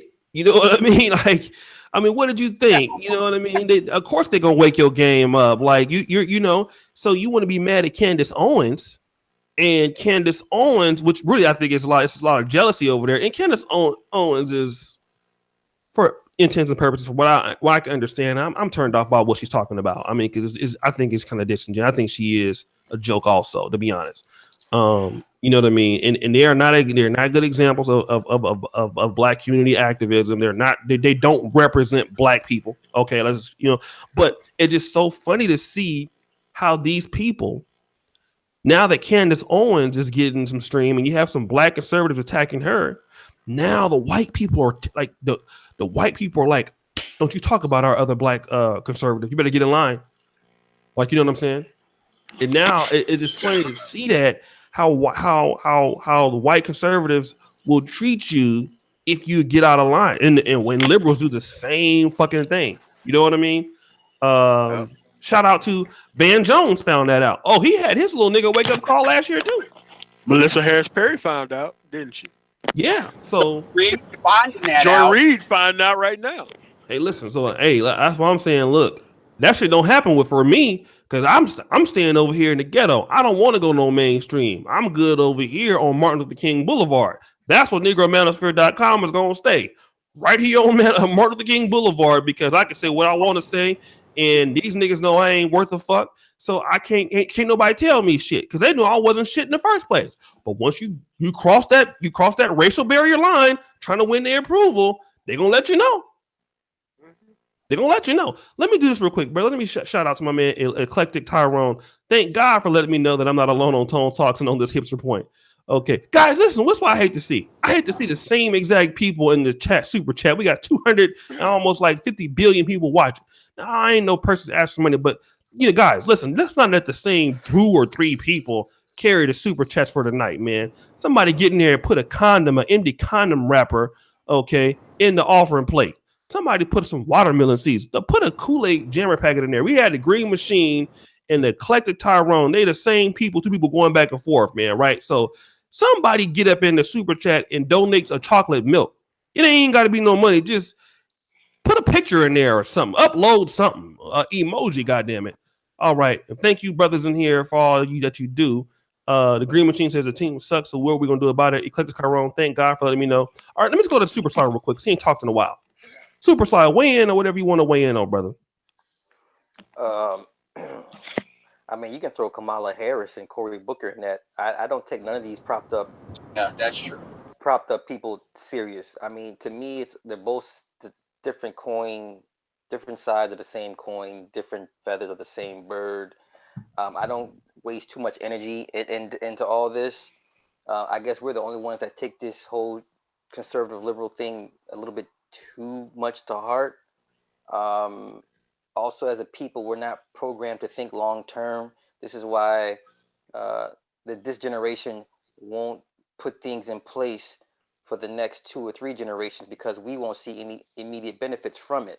Not saying us in general, but not like us on a panel, but us as a people, this generation particularly now, because they want to see the fruits of their labor now.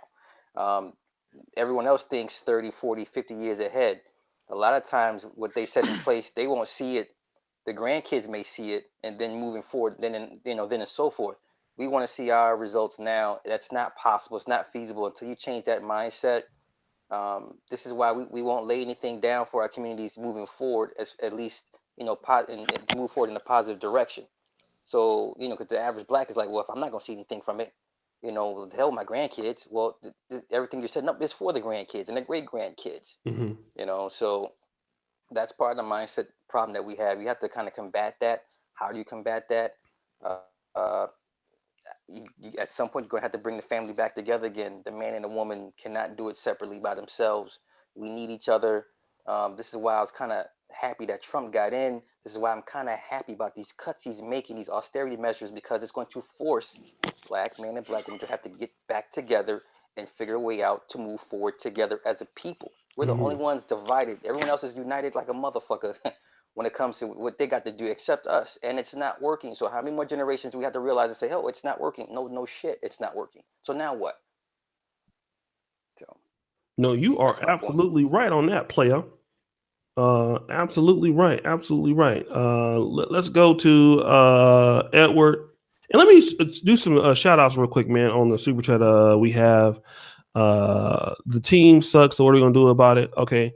Thank you again. In the Green Machine, we have to watch the age and gentrification evolve. Okay. I got to do the gentrification podcast. Let's go ahead and get to Edward on this real quick. Well, first of all, I completely agree with, what Super Sly said. And if a black person tells me that that's why they voted for Trump, because their policy is what he said, then that's why I do have some folks that I know that voted for Trump that, that's their vote. And I'm cool with it because I agree with that. Now I will say this. What a lot of folks got to realize, and this is what I would say to the Democratic Party, is black men have nothing to lose. So what Super Sly said, like, think about it. Austerity is not really going to mess us up because we already fucked as a group. Now, obviously, there's individuals, there's there's factions, and there's people that's doing well. I understand that. But I mean black men as a group. Like, I mean, we got more black men in prison than the Chinese got in their whole prison population. Mm-hmm. Like, when you think about that, that's insane, given they got 1 billion people. We got more. There was a stat that said we got more black men in prison than all of the women in prison on the planet. Keep in mind, we're only 13% of the population in America. Right. And that's for those that are not smart, like Super Sly, that don't put white on the census. Say, fuck it, I ain't playing that game. And I'm sure there's a couple more people that do that more than what people think. But when you really think about that, I asked this question at the end of a video I did. Why should black men vote Democrat? Whenever I ask black women this, or I ask white people this, it's funny to see the heat come into their brains because the computer is malfunctioning. Mm-hmm. Because they know they have no answer. Mm-hmm. Or they'll talk about, or the only answer they always give me is, what about the other side? Is the other side worse? I said, well, what is Trump going to do? You ain't done. Well, what about getting killed? Well, that already happens. Most of your DAs that actually protect the police, by the way, in these local municipalities are Democrats. Mm-hmm. That's the one they won't tell you. So they get on white codes really quick regardless of whether they're Democrat or Republican. I believe the Trayvon Martin, what was that woman that did the Trayvon Martin case? She was Democrat. Mm-hmm. So, I mean, we know the game is being played. The only thing that I would say to end it is, at the end of the day, we got to start. I would love to be a part of a discussion that talks about what should be like 10 policy talking points that black men should have, saying these are the things we're looking to hear. Because I know with, I'm going to bring this back up with the woman, Stacey Abrams, and all of these new black female police commissioners or black female mayors. Mm-hmm. My thing that I'm thinking is there anything they've said that's pro-black male or that's not anti-black male?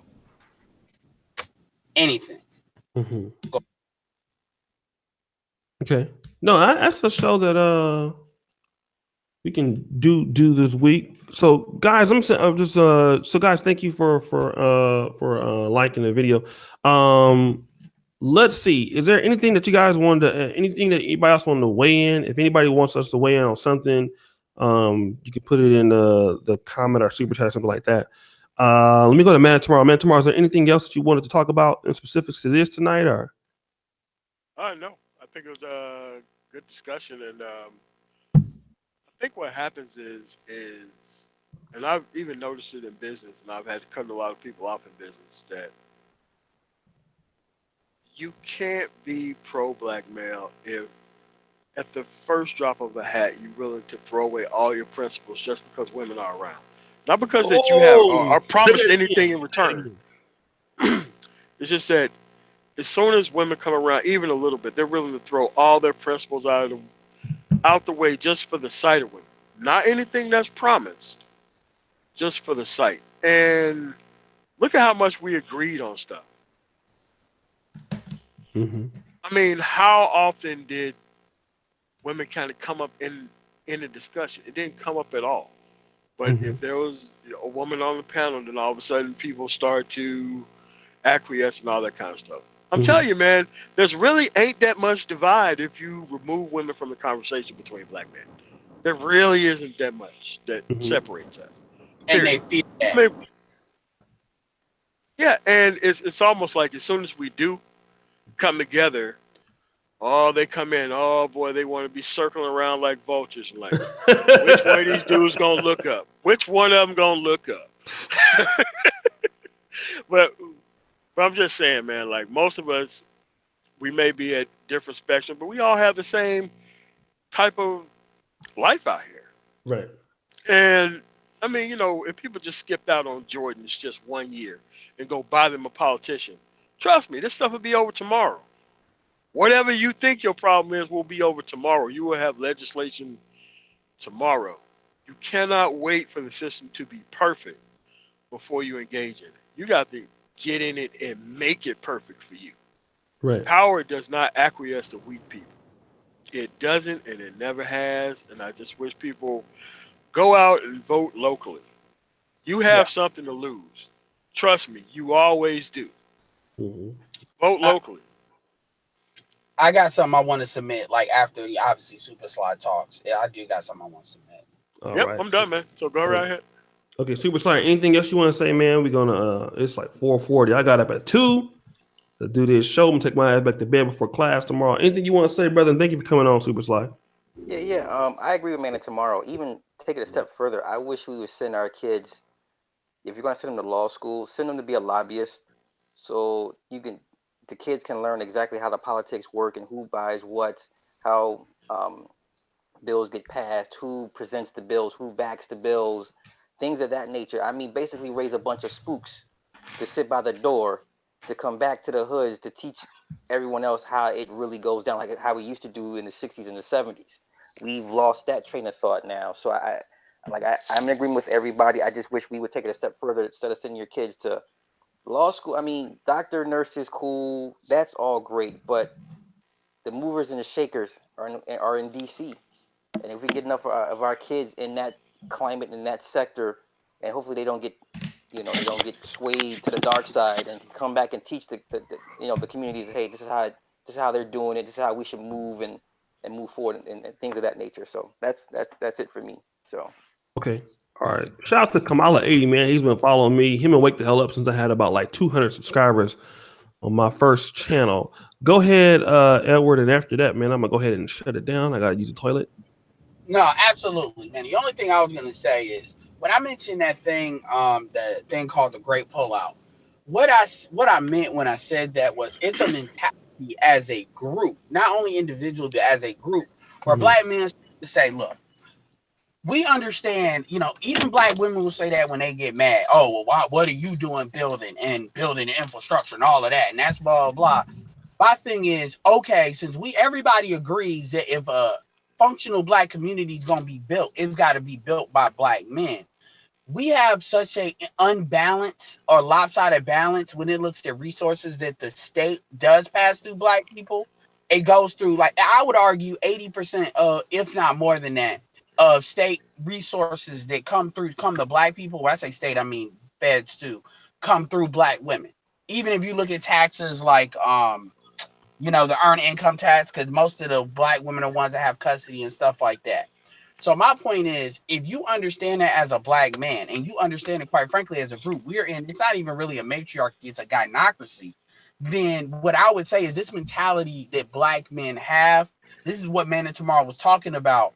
When women get involved, we feel like we need to be overly nice, and we feel like we need to acquiesce to that. Our women do not respect us because they've never had to earn us. So from a practical sense, when I say pull out, I mean you need to economically pull out, you need to mentally pull out, and you support are women that are either have acquiesced to your program and the people that come along with that. For instance, Superfly, just like that. I understand that because that's a part of your program. You know what I'm saying?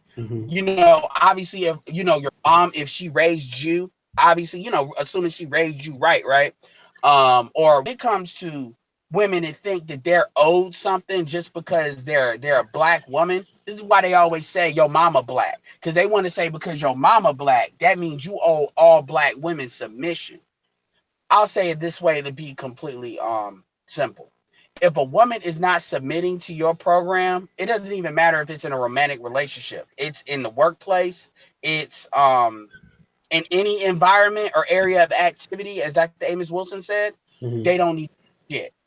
And do not feel like your manhood is tied to you giving to a woman, because black men need to concentrate those resources and reorganize those resources in the building. Because you say this a lot, OJ. You say that we have all this spending power, but there's a difference between having spending power and having an organized economy. That is true.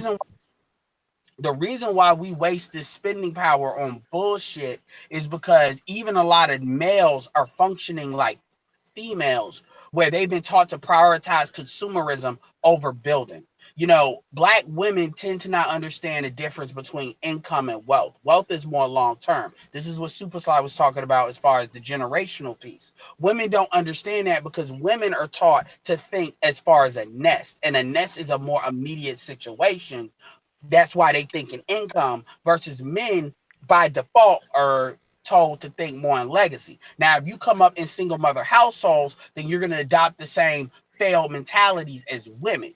And this is why you have shit like the hood and shit like that. So my point is, you need to pull yourself out from that and build yourself up and not worry about what these females talking about as far as they need help. Then once you're in a position, you say, this is what it is to be in my house. These are the rules you will abide by. Even if it's not just your house, it's more of the infrastructure you have built up. Like, for instance, Man of Tomorrow, his network of nonprofits and stuff like that. That's what black men as a group need to do. And our women will never tell us to do that because they understand if we do that, their power will be cut by like three quarters. All